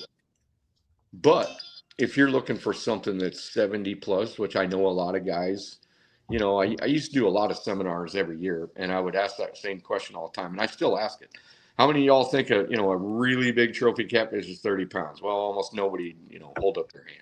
How many think a 40? At one time, you know, in the late, probably early to late 90s, a 40 was a big fish to most people. Then it progressed to 50, and now it's all the way up to 70. That'll tell you how much the information and how good everybody's gotten along the years that, you know, now a 70 is something worth writing home about. So if you think a 70 is really big, you're probably going to have to travel. Because, I mean, let's face it, a lot of catfishermen that love catfishing, they don't have any close to them. I don't have any close to me. My closest is a flathead. My closest to a 70 is an hour away. And when I was young, I didn't even know to even go there because nobody ever talked about it. So, I mean, you're probably going to have to go to a lake or a river within a decent travel. And then what you're going to have to do is you're going to have to pay attention because, you know, a lot of guys get excited. I used to do the same thing. I'd launch my boat or get on the bank and I just find whatever spot. And here I am throwing down. I marked a few fish with my old Eagle graph that showed the little fish icons, you know. I'm like, okay, it's a 25 foot of water. And here I go. You know, I'm throwing my freaking small shad and whatever. My advice is to hold off on that. Take a look at things and try with your graph to see areas that are going to hold bigger fish, not big numbers of fish. And I realize now, because I've been paying attention, I've seen a lot of people's graphs and they're seeing a massive amount of biomass, but I'm not seeing a whole lot of people go, hey, there's a big fish. So that's one of the things I would try to learn the first, no matter what graph you have, try to figure out what a big fish looks like, because all graphs are interpretation. You know, they don't just say, oh, this is 50 pounds. Well, maybe next year they'll come out with one that says 50-pound flathead to your left, and there's the thing. I don't know. But at this point, you got to go, okay, is this a big fish on my graph or is that a big fish on my graph? Does it need to have certain qualities? Does it need to? So start where big fish live anyway. So I say, because I fish rivers, like if you're on a big river like the Tennessee, the Ohio, the Mississippi, places like that, you'd want to kind of look at a map and say, okay, if it's in the summertime, I want to see narrower sections than I do wider ones, because the current's going to be more pronounced and I can kind of go about my way on the river and go, oh, this looks interesting. I see there's a current change or whatever. And then you can see what's going on the bottom. And maybe you can formulate somewhat of a milk run. And I do a new milk run every single time I go. I have 50 spots that I could look at that I have in my memory bank. I don't have them on GPS. I don't have them, nobody's, I didn't mark them with milk crates. I just know because I've been doing it a long time. So I'm going to look at the water level and I'm going to say, okay, the water's low. So now instead of 50 spots, I'm down to 20 because the other 30 aren't going to have enough current to hold them because those are only good when the water's high. So I already know I already eliminated 30 before I even touched the Mississippi. So once I get in, I'm going to be like, okay, I think that I need, because of the time of year, it's post-spawn, or if it's pre-spawn, I'm going to say, okay, this is a good pre-spawn spot because it's a little shallower. It's got some wood. It's got some rock. It's got some whatever. But generally speaking, for those blues during the summer pool, post-spawn, I do not worry about sticks, rocks, or logs. Those big blue cats do not care about that. They will hang around big obstructions such as wing dikes or sunken ships or big drops or big rises with a drop or maybe a hole that goes like this, goes like that, and goes up. They like those things, but mostly because it's basically the current and they're using it for ambush on those deep water bait fish. So the Tennessee, the Ohio, and the Mississippi, and many other rivers like it have deep water bait fish. So there's always going to be a population of deep water fish. They're not all going to go shallow. They're not all going to go mid. They're not all going to go deep. But I catch my biggest fish in deeper water during that period of time using bigger baits, bigger hooks, and bigger weight. Now, not everybody's going to fish like me. Probably nobody really does. I don't know of anybody else that fishes like me because I'm a freaking, a giant catfish savage. But I use a certain particular set of boundaries to keep me focused, because especially, because it's, there we go. There we go. Yeah, I got my warning thing going off and I zoned everybody out. But, even I will start to second guess myself when I'm in that situation and I mark what I know to be big fish and I put them into their face and they're still not biting. I still have to get the urge away from me that I want to go too far away from my prescribed big fish program. Mm-hmm. Now, also, conversely, if I work on my big fish program for 2 days and nothing's working, then I got to convince myself, now I got to go try something different. I got to go to a little lesser current. I got to go to a little shallower water. That's hard for me to do as well. So, I'll even let people know by doing my captain's logs. Captain's log, I'm not happy with this. I have put these, I've put these baits in front of these fish and they just will not bite today. Yesterday or, last week, it was great. We caught 270s and 80 and a 60. And we caught, our small fish were 40s and Sean's trying to shake 30s off the hook for us so he doesn't have to hold them up for a picture. But then conversely, you go down there and you do everything right and the fish just aren't going like that. And sometimes you do have to switch gears. But to answer your question, because I always get off on stupid tangents, how I do it is I have all these spots and I eliminate some of them because you can't visit them all the time. Some are high water spots, some are normal, some are low water spots. So I immediately cross, 2/3 of them off. So I'm down to 15, 20 spots. Maybe I'll only get to 10. So I'm going to go look at each one of those. I'm going to start about noon because, the that post-spawn bite has proven over time to be great. An hour before dark till 3 o'clock in the morning, blah, blah, blah. So I'm going to go out in the day. I'm going to mark all my areas and I'm going to look at them really well. And I'm going to go, okay, spot number 1, it's okay. There was a few decent fish, nothing spectacular. Spot number 2, I'm going to go look at it and go, oh, there's a pretty big fish here. They're belly to the bottom, or they're, if they're, face down, tail up, I get pretty excited about that. But if there's no huge fish there, let's say it's 20s, 30s, 40s, and 50s, I'm still going to pass it. I'm not going to anchor down because I got a bunch of other stuff to look at. So I'll go again until I find something that I think is between 80 and 100 pounds or over 100 pounds. If I see one of those or two of those and they have face down, tail up, I am going to anchor down right away. They don't. If they're laying on the bottom and just sitting there, I'm going to move on. I'm going to look at 10 spots, and then I'm going to rate them in my mind. Okay, this spot was number 1 during the day. This spot's number 2 during the day. This spot's number 3 during the day. And I'm going to go visit those during the day if I have daylight left. And then I'm going to separate those 10. Maybe number 1 that I chose was also a good nighttime spot. So I'm going to go, okay, I'm going to go fish that an hour before to an hour afterwards. Or maybe I have to go all the way down to number 3 because, there's an ambush spot. If I can't get them to go right there, I'm going to be able to get them to go on the bank ledge. I'm going to be able to get them to go at the, at the wing dike or the drop or the big pile of wood, whatever it is. But I've got a plan for each one of those spots, and I'm going to try to stick to it. But at the same time, just because I think it's going to happen, because it usually does, doesn't mean it is going to happen. So I have to listen to the fish.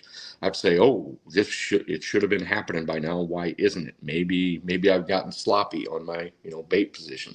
Maybe my anchor needs to be moved over a half a boat width. And I will move an anchor. It's a complete pain in the ass. But I will move an anchor just because I'm over a boat width, because that current will not sometimes let me put that bait right where I need to. And I'm not talking about one bait. I'm talking about I try to put 6 baits as close as I can, or at least the core 3 or 4 to the fish that I've marked. So that's why I have one rod that's what I call the long dong, because there's always one fish laying outside a cast range that all your other fish are in cast range. So I try to get to those. It happened with Joe Wagner. I mean, we literally set up 3 rods, and I couldn't get to one of them. There was only 2 fish in that whole area that I even wanted to deal with. And one was like 70 yards that way, right along the current seam in the push. And the other one was right where the tip of the wing dike was. So we set up to throw at the tip of the wing dike, and maybe that fish was going to move up. Well, it didn't.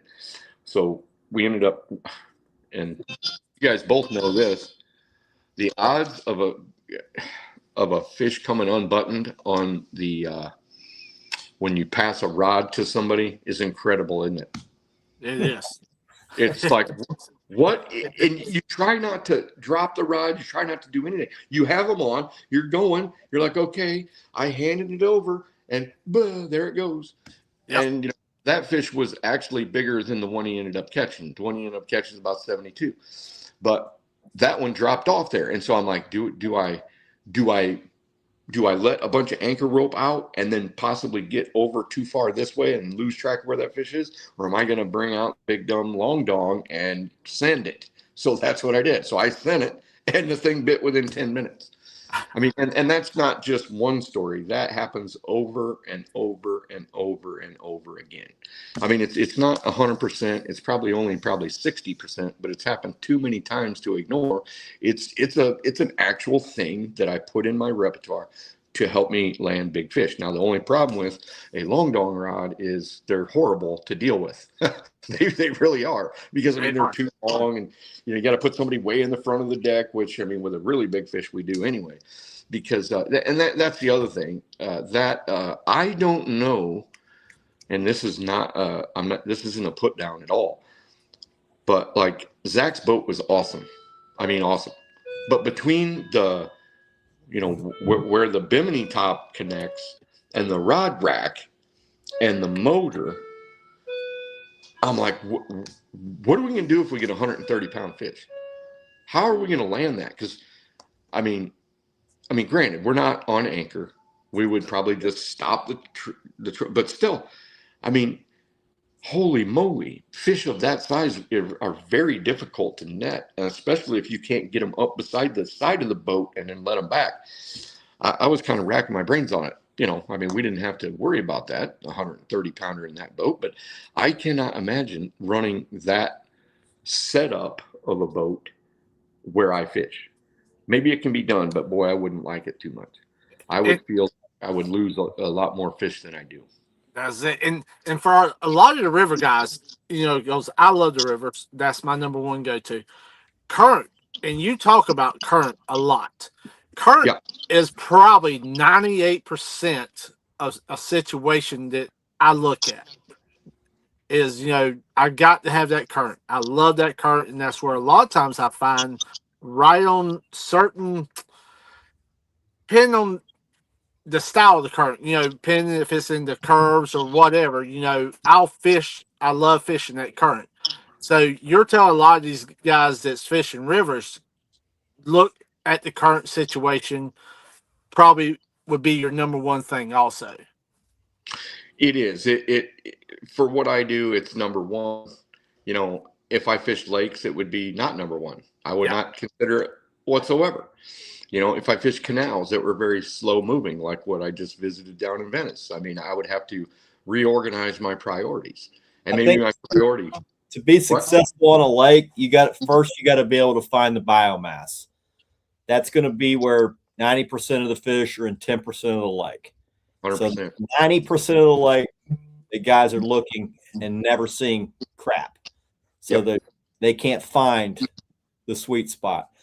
Once you find the biomass, you have to be able to break down that area, look for the high valued real estate where the biomass is close by. Bigger fish might not necessarily be in the biomass where you're seeing all the 20s and 30s. The bigger fish are actually on the outskirts, sitting on a piece of ambush structure, waiting for it to just come their way, where they're not swimming around, wasting a bunch of energy. Yep. They've learned that this spot, when the bait's in this area, if I go sit on this spot, I don't have to swim around. It'll eventually just come right in front of my face and I'll eat it. So, And that's very true about river fish as well. When I'm targeting areas, it's very rare that it has more than 3 fish in it for a big piece of real estate, really. Like you can go the whole area and there's not but 3 fish that you want to fish for in it. There might be only 10 fish in the whole area, even fish I don't want to fish for. There might be biomass closer to shore, like big biomass. You know, you got your Asian carp, you got your shad, you got your, whatever. But I almost never catch giant fish in that biomass. And Tim, you're talking about fish in a river. You might not see that many of them. I've gone a couple miles and might not even see a fish at all. I mean, I can go 20 miles and not see a fish at all. I'm talking about the good spots. I'm talking about the good spots. That's like the one out of my top 10 spots. I might see three decent sized fish, maybe one. That's why guys say they spot fish like we did 25 years ago. It's like, man, that's why they invented graphs. Yeah. I mean, I get sometimes you just fish, but spot fishing burns up a lot of your time. It does. And, that's what electronics does. I see a lot of negative comments on people's posts when they talk about, any kind of sonar. I mean, I'm using a Humminbird, Helix 9 with the same old technology that the old, 1980s Eagle graph had, basically, because I only use the 2D. I don't even use the other stuff.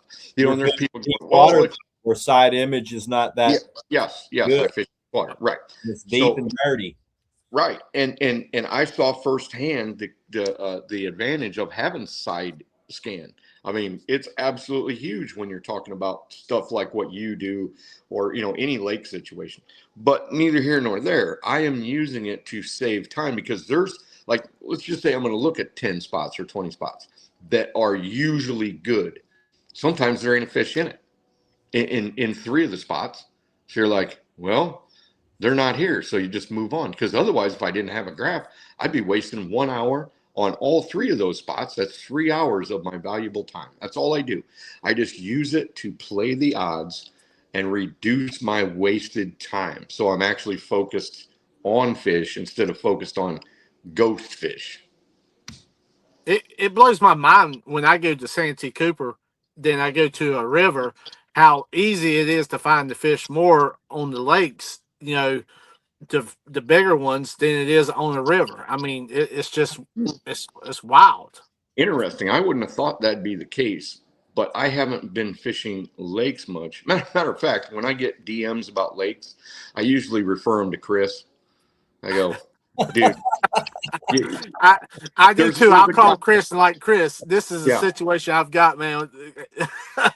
There's a guy, he's one of the best I've ever seen. I haven't watched all of them, but he's one of the best I've ever seen at being able to pick apart a lake, figure out where big fish are, and help you do what you are asking me, because I'm not a lake guy. I mean, I could take a stab at it. I mean, I'm generally knowledgeable and I can regurgitate information, but I'd rather direct people to people that actually do it and do it well.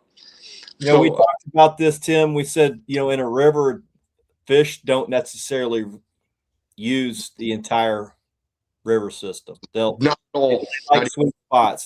They tend to yep. congregate and orient to certain types of things. Whereas in a lake, they will use every single inch of a lake throughout the year, depending on a large amount of variables that go into that. I think that's why guys in a lake, they'll catch some good fish here and there, maybe, you know, have 50%, you know, success rate. But then because there's not a broad understanding of what the fish are doing in the lake, because there's a lot of hiding places. There's a lot of places they can hide. And that's why, Chris, like you know, it's so important to know the lake that you're fishing. You know, have that boundary where to start and stuff a lot of times, you know. I fish a lot of lakes that I'm not familiar with, and I can go to pretty much any lake and do well. I tell guys, I just give me a couple hours and I'll get something figured out. You know, it may not be the most epic trip, but I'll get enough to figure it out where I feel like it's a successful day. So. Well, and that's what makes you know, the difference between a guy that, you know, knows his salt and one that, you know, is trying to learn, you know, and we're all learning. But, you know, I can go to generally any river and pretty much, you know, within a decent amount of time find some pretty big fish. I may not find the biggest in the river because, I mean, I may be fishing the wrong stretch. But if I really researched it, I could find it, but I'd have to look. You could dial it into what the biggest fish are doing. Sure. Or I could launch somewhere and go, boys, after 1 hour, this ain't it. We're going above or we're going below. You know, it's just one of those things. You know, we're not going to be able to have the kind of success that we need in a short amount of time. So we're blowing this popsicle stand because they've dropped the water, blah, blah, blah, whatever. I used to do it when I was guiding. I'd have people meet me at one boat ramp in the morning and then they unexpectedly shut the gates off. And I'm like, well, we're already at low water right now. This is a situation we're going to have to go above because they didn't shut that off. And we have a great banner day. And I know what it was. I knew what it was going to go right there. One of the problems that guys in lakes have is they'll be in an area where there's no fish and they'll think, well, I've checked all this area where there's no fish. Well, now it's 1 o'clock and they're like, all right, well, that didn't work. So now I got to go check all this other. Well, the fish were in the other, but the extenuating circumstances now make them move to where you were, and you went and done zig when you should have zagged. I think a lot of guys on lakes zig when they should have zagged. They ended up burning the whole day, going where, you know, starting in the wrong area and then making the adjustment to go I know exactly what you're talking about. I've done it. I mean, we've all done it. You know, you go, oh God, if I'd only thought about this before. Sometimes you don't figure it out to the very end. You're like, damn it. Or the next day when you're still beating yourself up about it. I've done that I do it all the time. You know, you know, we failed to catch an 80-pounder. We failed to catch a 70. And I did this epic trip and we did all the work and we did all that. And we caught, you know, like our biggest fish was like 62 pounds. And we're like, and then I beat myself up over it because I'm like, you know, I used my tunnel vision and I should have branched out a little bit to see I didn't listen to the fish. I was listening to myself. So, you know, and you guys are going to have to talk amongst yourselves. So I got to go visit the old Lou. All right. What's up, Wheeler? Trent Hall says, man, I mean, I damn near every inch. Sheesh. Ain't that the truth? Yep. I've been moving more this past year than I can ever remember trying to track the fish down. I think we got 35 trophy trips in this year, and luckily we've found them every trip. So it's been a lot of work the last month, boys and girls. Oh, man, I burned up a lot of expensive fuel. That's the bad part about it, isn't it, brother? Yeah, it seems like it's just going to keep going up too. So yeah. I'm about to jump on JT's boat and go gator gar fishing though, so he can burn some fuel. Yeah, it's getting about that time of year for y'all guys to start getting into the gator gar here. So, This past weekend caught a 7'6". wow. Mm. That's like a 250-pound fish. I know they've already started buying up because we're sold. I got to get some more. We're sold out of the gator gar rigs right this second. So I've got to get on the ball and get some more made up. We got a rain event hitting tomorrow. It's supposed to rain Thursday, Friday, Saturday, and then I figured we got one more shot at catching giant catfish before they go on their beds because spawn's about to be on here. So yeah, I believe that system's supposed to move through here on Sunday. I believe Sunday and Monday. I believe. that's Yeah, Dan. We've got to get on the ball and do a lot of rigs. Matter of fact, Mama's back there. She's on the ball. We got a bunch of orders for weights, and man, it's going wild right now. I'm gonna have to get you to build me some gator gar rigs. Heck yeah, brother. Gas ain't cheap, says Steve Shoot. Ain't that the truth? JT says a few more weeks of catfishing, then he'll be ready for river monsters. Well, me and Jackson will be ready too. We got to get Jackson one over 7 foot. He had a 7-footer on when we were fishing with Tommy Anderson. We got Tommy's boat high centered on a sandbar and they dropped the river on us. Thank God Trent Hall was and Trent Hall, another friend of ours, were there, pulled us off the sandbar. We would have been rude. Wow. Chris, I think I picked up some background noise. I don't know. It's on me and you every time both of us talk. I don't know if anybody else hears that. I got Turn your bad volume feedback. down. That's what fixed it last time. Try that. There, back. Yeah, you're good So now. I heard you talking about the spawn already. Yeah, we're about our fish are Tim.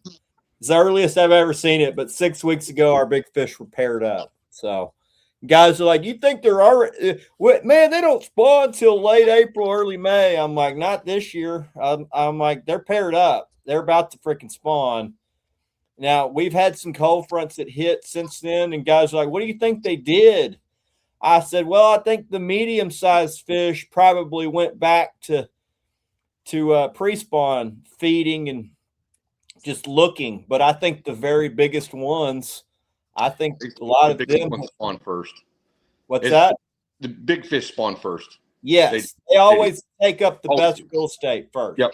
And I already saw our biggest fish paired up, and that's usually about a 2-week deal before. So you're in March in the what I would call the tropical zone.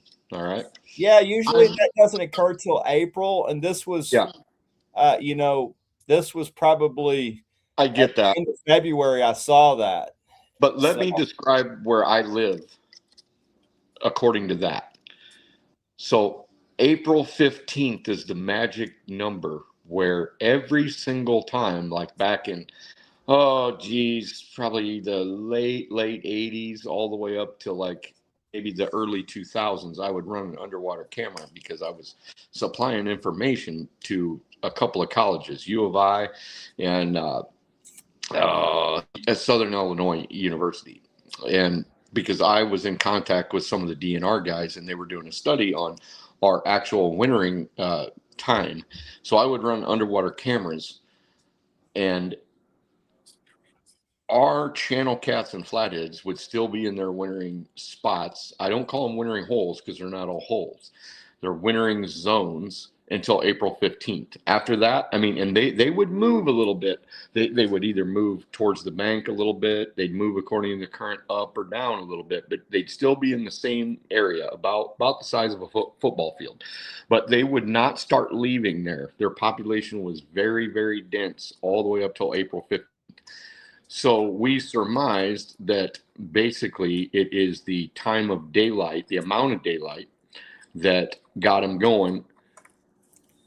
That's what I've always said. That's one factor, but warmer water exacerbates it. It'll fast forward it a week or so, but generally speaking, that April 15th, because of our weather, wasn't very warm until then, and it didn't like get cold again after April 15th. So right about the time the trees start budding here is when they would move out of their thing. That's why I have decided to call this weird center of the United States the actual wintering zone for catfish. But the blue cats do not do that. They have an actual wintering thing, but most of their habitat is more south of me. So they're not really in that whole like hard wintering thing where they will sit in one spot or one area for months. They will still move. They have areas they prefer to migrate to and hang out, and they'll be more lethargic, but they don't just go to one area. Like you can't take tagged fish, tagged blue cats, and see them in the same wintering holes year after year after year like you can flatheads or you can channel cats. Our blues, well, pretty much most of our fish have spawned early winter this past 4 years ago. Wow. Ours has been fairly early too. The flathead spawn was about 2 weeks earlier last season and the season before. So, usually spawns. We've been having 2 spawns a year. So and blues will do that. Flatheads go. Yeah, if you have an extended temperature around 65 to 75 degrees, they're going to spawn. Well, that's what we had. We had 65 degree water temps all the way into the middle of winter, which is, I don't ever remember it being like that, but we've had some very mild winters and falls the last 4 years with a major cold front like late winter. Mm-hmm. So our fish have spawned, and even like the bait, some of the fish I've been catching late winter had threadfin shad in them that were 3/4 of an inch long, which means the shad spawned in the heart of the winter, because it was warm. Because it was so warm. Okay, Andrew Dufour sent me a picture of a blue cat this big that they caught in their cast net just last week, and it was still so small that you could see through it. And when you're seeing that, I catch those. I don't catch any of those in my cast net until August, September, and I've caught them like a fish that's a month old or less. 2 weeks. Those are 2 weeks. Because they've just dropped their yolk sac. Because when you can still see through them, they're only that big. They're about 2 weeks old, according to my DNR friends that have actually studied that. How big they are at optimum, how big they are at non-optimum, what the average is, and they're basically eating plankton and their yolk sacs still. Yeah. So yeah, I mean, very, very interesting because we don't see those small see-through catfish until at least August, September here. And I suspect that's the second spawn because I think they spawn like May, June, and then I think they spawn along the way. And there's always stragglers, but when you have a massive amount of, small catfish, like small blues that are in like the dead zones next to current, almost like shad do because they're feeding on the plankton. It's pretty obvious that, and really nobody knows because, I could go ask one of my DNR buddies tomorrow and go, okay, when exactly is the blue cat spawn? He'd be like, well, it's this and it's that and it's this and it's that. You ask him when exactly the flathead and the channel cat spawn, he'll tell you almost exactly within a 2 week, 2-week period. But when it comes to blue cats, well, and you go, where exactly do they spawn? Well, they're, the jury's still out. I mean, the jury's still been out, for 40 years. Come on, figure this shit out. We want to know. I give them a hard time all the time. I'm like, how's them catfish regulations coming along? Well, it's like, well, my personal opinion is, but then my professional opinion is what I have a lot of them tell me that. Yeah. Yeah, I've heard the same thing. Yeah, they're not blue cats. I think blue cats will start spawning when the water gets over 60, but that's not the only factor that tells them to go spawn. Right. There's light, there's daytime hours in the day. Yep. There's water temperature, there's current, there's how much rainfall, is the fishery on the rise? That's going to, even if everything's not perfect and all of a sudden you get a big rain event, they may think, oh, well, I mean, I've already got eggs in me. I might as well run up in there and start looking for my spawning habitat. So there's a lot of things that influence them. And I think do remember year, there's a real thing. There's a real thing called faux spawn, a real thing called I forget the exact name. There's a faux spawn, and then there's a so faux spawn is basically when the conditions are right, and then they go on their movement and they start to do what they do, and then all of a sudden the weather changes and then they'll push off. Yeah. And then there's also one that is basically, and I forget the actual name the DNR guys say, but they were unable to spawn. Flatheads go through that more. Then they'll just reabsorb them. Absolutely, they will. Yeah, they do. Yeah. They do all the time. Matter of fact, there's been a couple of years when the flathead had such terrible spawn around here that the DNR basically said it was failed. It was a failed spawn, and for some reason there was too much water at the wrong time, and there was not enough water at another time, and it just messed up the entire spawn. And that's what you get with top end predators. People don't understand. They think, oh, we have to eat catfish or we have to kill catfish because they're just they're going to become too numerous, or they're going to stunt, or they're whatever. Nature has a way of taking care of that. Yeah, they do. It does, and it's wolves don't overproduce unless there's a Do you ever have you ever heard of a fishery that's got too many big fish? Oh, no. Yeah, some guys are, you got to keep those out of there because the big fish will overpopulate and they'll eat everything game fish out of there. And I'm like, can you please tell me where this magical lake is where there's so many big fish that they're overpopulated? Because I would love to fish it. Yes, I would love to fish it too, but it does not happen. Now, if you leave a lake alone or a river alone, totally, it's going to end up with a bigger percent of big fish than we have now, but it's still a bell curve. So, your bell curve starts at flat on each side and it goes up and humps up in the middle. So you're going to have your average, your smaller fish, and then you get your average fish, and then you get your tiny fish. And then as you go down, it's always the last little bit that the big fish inhabit. Because, they have to make it that long. The only reason we have a bunch of old people on this continent right now is because we keep them alive through medicine. I'd already be gone. I'd have been gone 20 years ago without modern medicine. Yeah. I tell you, a lot of that's what we're some of the thinking back in the day, back before a lot of the research and a lot of this stuff now that you're hearing about, that was a lot. Some of the older gentlemen I used to talk to, that's all they said, man. Hey, you need to kill them off because of, you don't kill your prize bull. Why would you kill your prize? Yeah.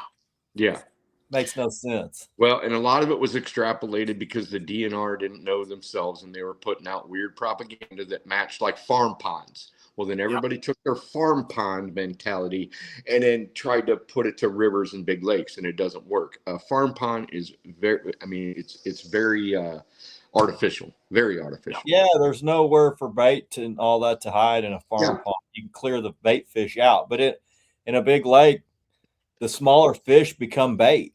Yeah. bigger fish will eat their own kind if there's not enough bait fish around. Absolutely. So what have we had any interesting questions in the field? I can't see them. I think a lot of the people are, basically they're listening to how you're, what you're saying and stuff. And I was going through trying to find some, and it seems like a lot of people are really just intrigued on, when you were talking about the current and situations on the river and stuff like that. But I'm going back through. I haven't seen a lot of questions. Okay. Well, that's fine. We can just keep talking. It doesn't really matter. So, all right. Let me talk about. There's a situation that since I started on social media that a lot of people get maybe even the wrong impression, or possibly they just disagree with it. Now, I say big baits, big hooks, and big weights because I deal with deep water, heavy current, and I deal with big fish. And I would have to say my first 20 years, I used way smaller baits, and I caught some giant fish back then even. But now I catch more really big fish for way less time. And I'm sure some of it is because I've learned that, what to do. And, I keep in my certain mantra, and I do things a certain way, but obviously not because, I used to go into an area, mark a big fish, throw my regular size baits and deal with 10 or 20 normal size fish or undersized fish. And then I might not catch that big fish at all. Now I can keep those small fish from running in front of that big fish till he gets woken up to the fact that there's a bait present and he needs to go investigate. Because those big boys, they got time. They can do anything they want. They can go eat a 10-pound or a 20-pound Asian carp anytime they want. But if you present them with something that's nice and supple and bloody and whatever, maybe they'll eat it. So my success rate has really, really jumped up for big blue cats and honestly big flatheads over my time before that. I was basically throwing your normal size catfish baits. Now, would I throw big baits in normal situations? Probably not. There's many times when if I can't find really big fish, I don't throw really big baits. I don't need to. It's a detriment, because I don't want a bait the size of this jar, for 50-pound fish or even 70-pound fish. I really don't. I reserve huge baits like that for stuff that I know is, 4.5, 5 foot long, not, 3.5, 4 foot long. We talked about big baits and how most of the time when we show a big bait, or when I see somebody say, "Oh, look at this big bait," it's actually a tiny bait. And I wouldn't call it tiny. It's the smallest bait on our boat. Guys are like, "Oh, this is for giants," and I'm like, no.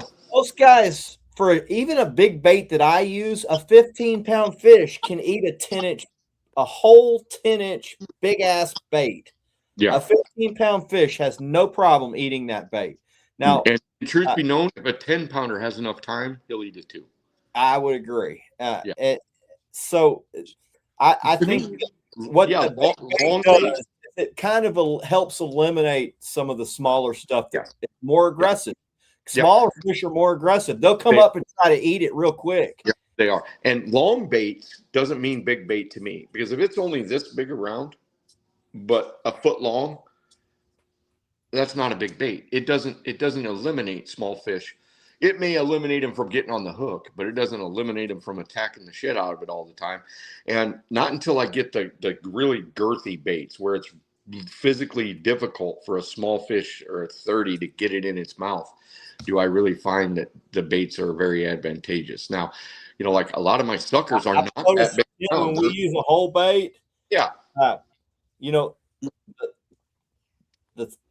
height of it makes a big difference. Yes. Height of it.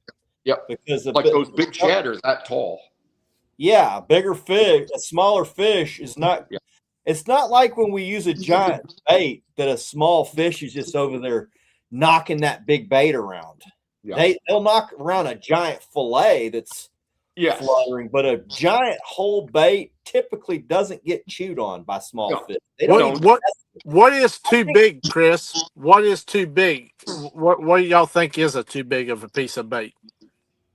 I don't know if you could say too big. I think that a lot of these fish, they do key in on a certain size bait. Just in nature, that's what they have typically the size that they like to eat. Probably because there's a lot more of that size in that area that they fish, and that's just what they key in on. But I've seen 50-pound blue cat with a 10-pound bass in its gullet that I caught. I'm like, that dude was hungry, and he still was hungry to eat my bait.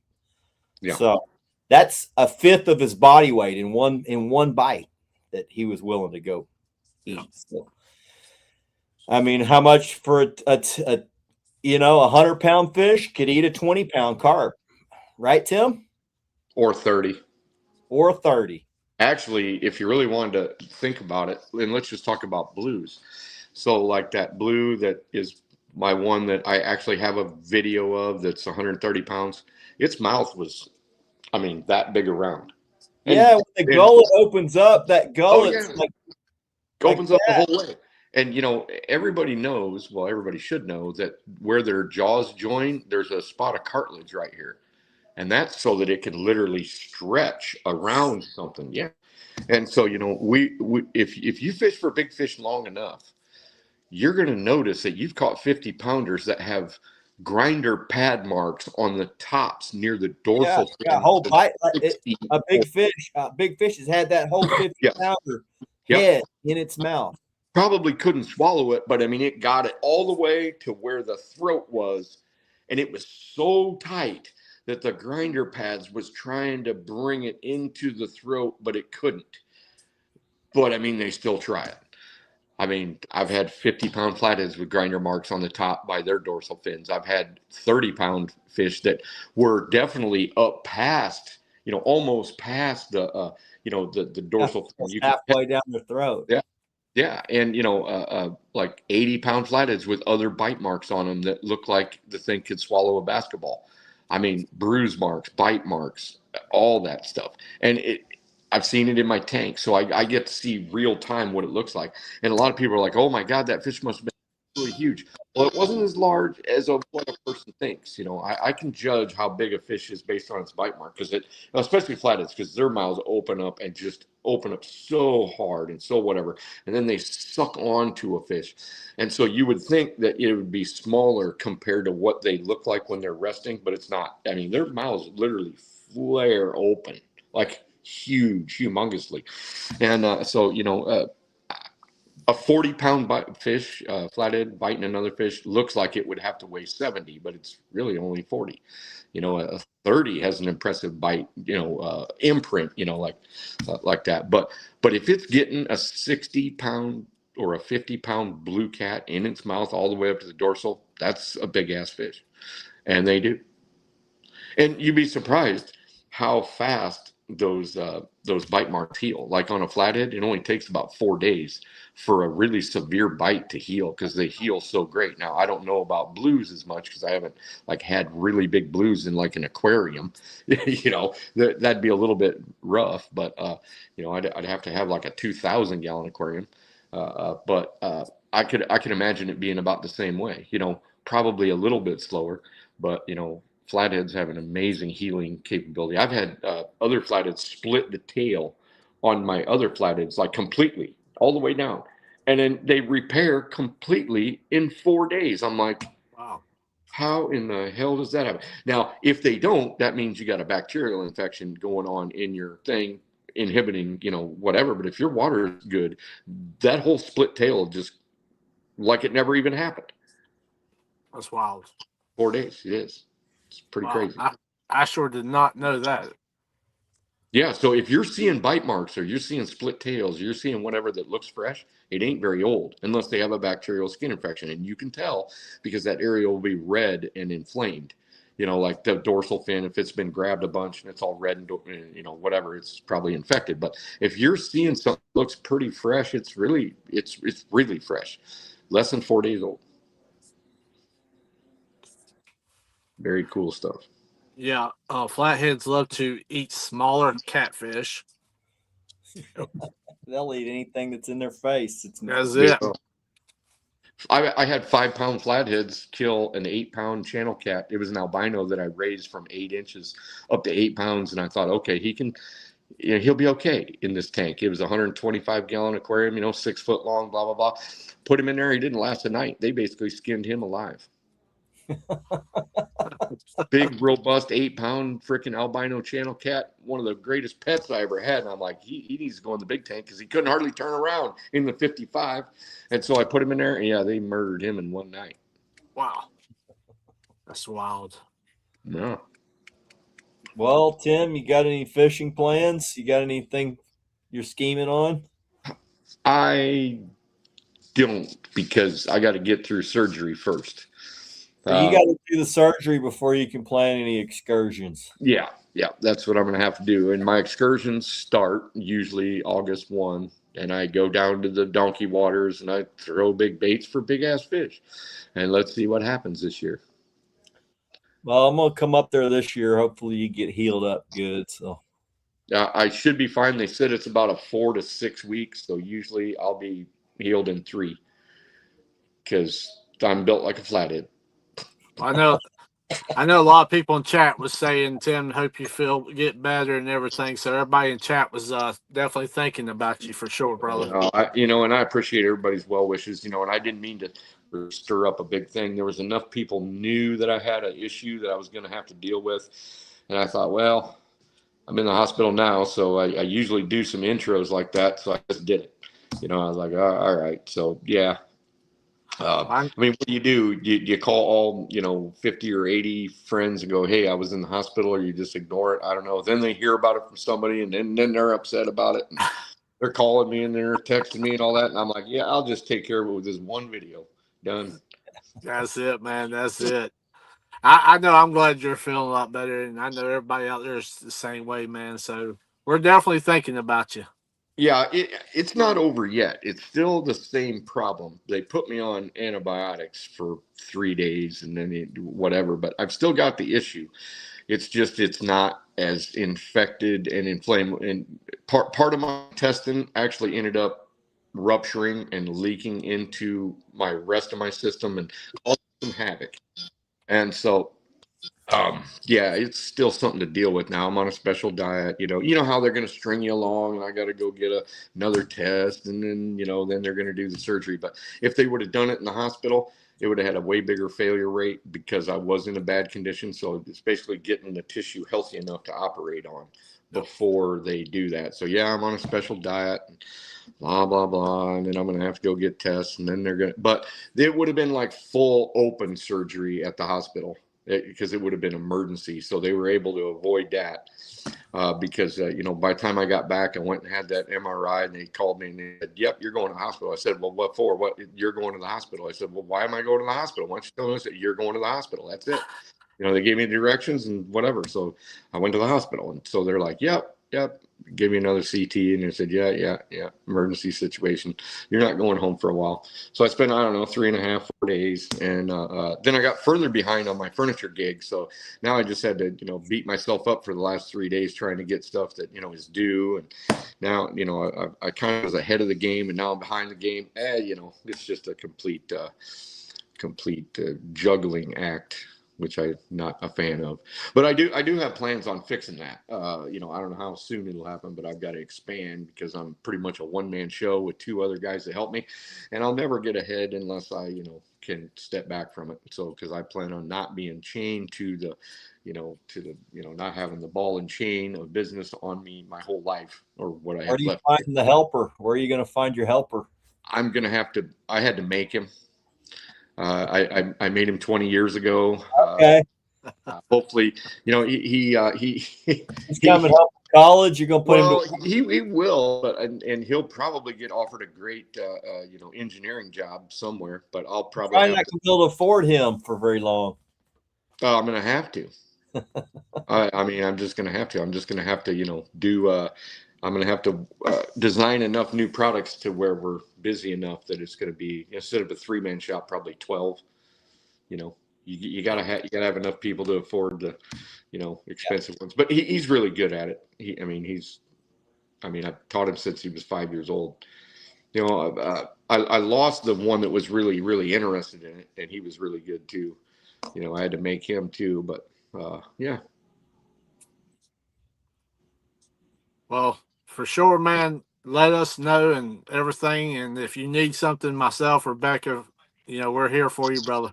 Well, I appreciate it. I'm pretty good. I'll just maybe go into hiding for a little bit for that 4 to 6 weeks, and maybe what I'll do. I'll put out videos and whatever because I'll have time, and I actually have some content now. I lost all my content last year that I was planning on putting out this winter in the Mississippi River. It went bloop right in the river. Oh man. Yeah. I've had that happen a few times. Yeah, I have too. I can tell you where they're all at too. Most of them are in flathead spots. I don't usually lose them in the Mississippi on the blue cat spots. For some reason, I'll put it in my top pocket or whatever, and I'll lean over and I'll go. Oh yeah. You got to keep doing that. No, I'm not doing that anymore. This last time I hit it with the net, and it was on a tripod, and it goes like the Leaning Tower, slow motion, and all you can do is. All you can do is stand there and watch it in slow motion. Well, I had a rod with a near 70-pound flathead and a net, and I hit that thing, and I looked at it, and it goes, ooh. And most of the time when I've knocked it over, the foam isn't over the gunnel, but this time it was barely over the gunnel, and I saw it flip into the water, and it was still lit up, and it goes.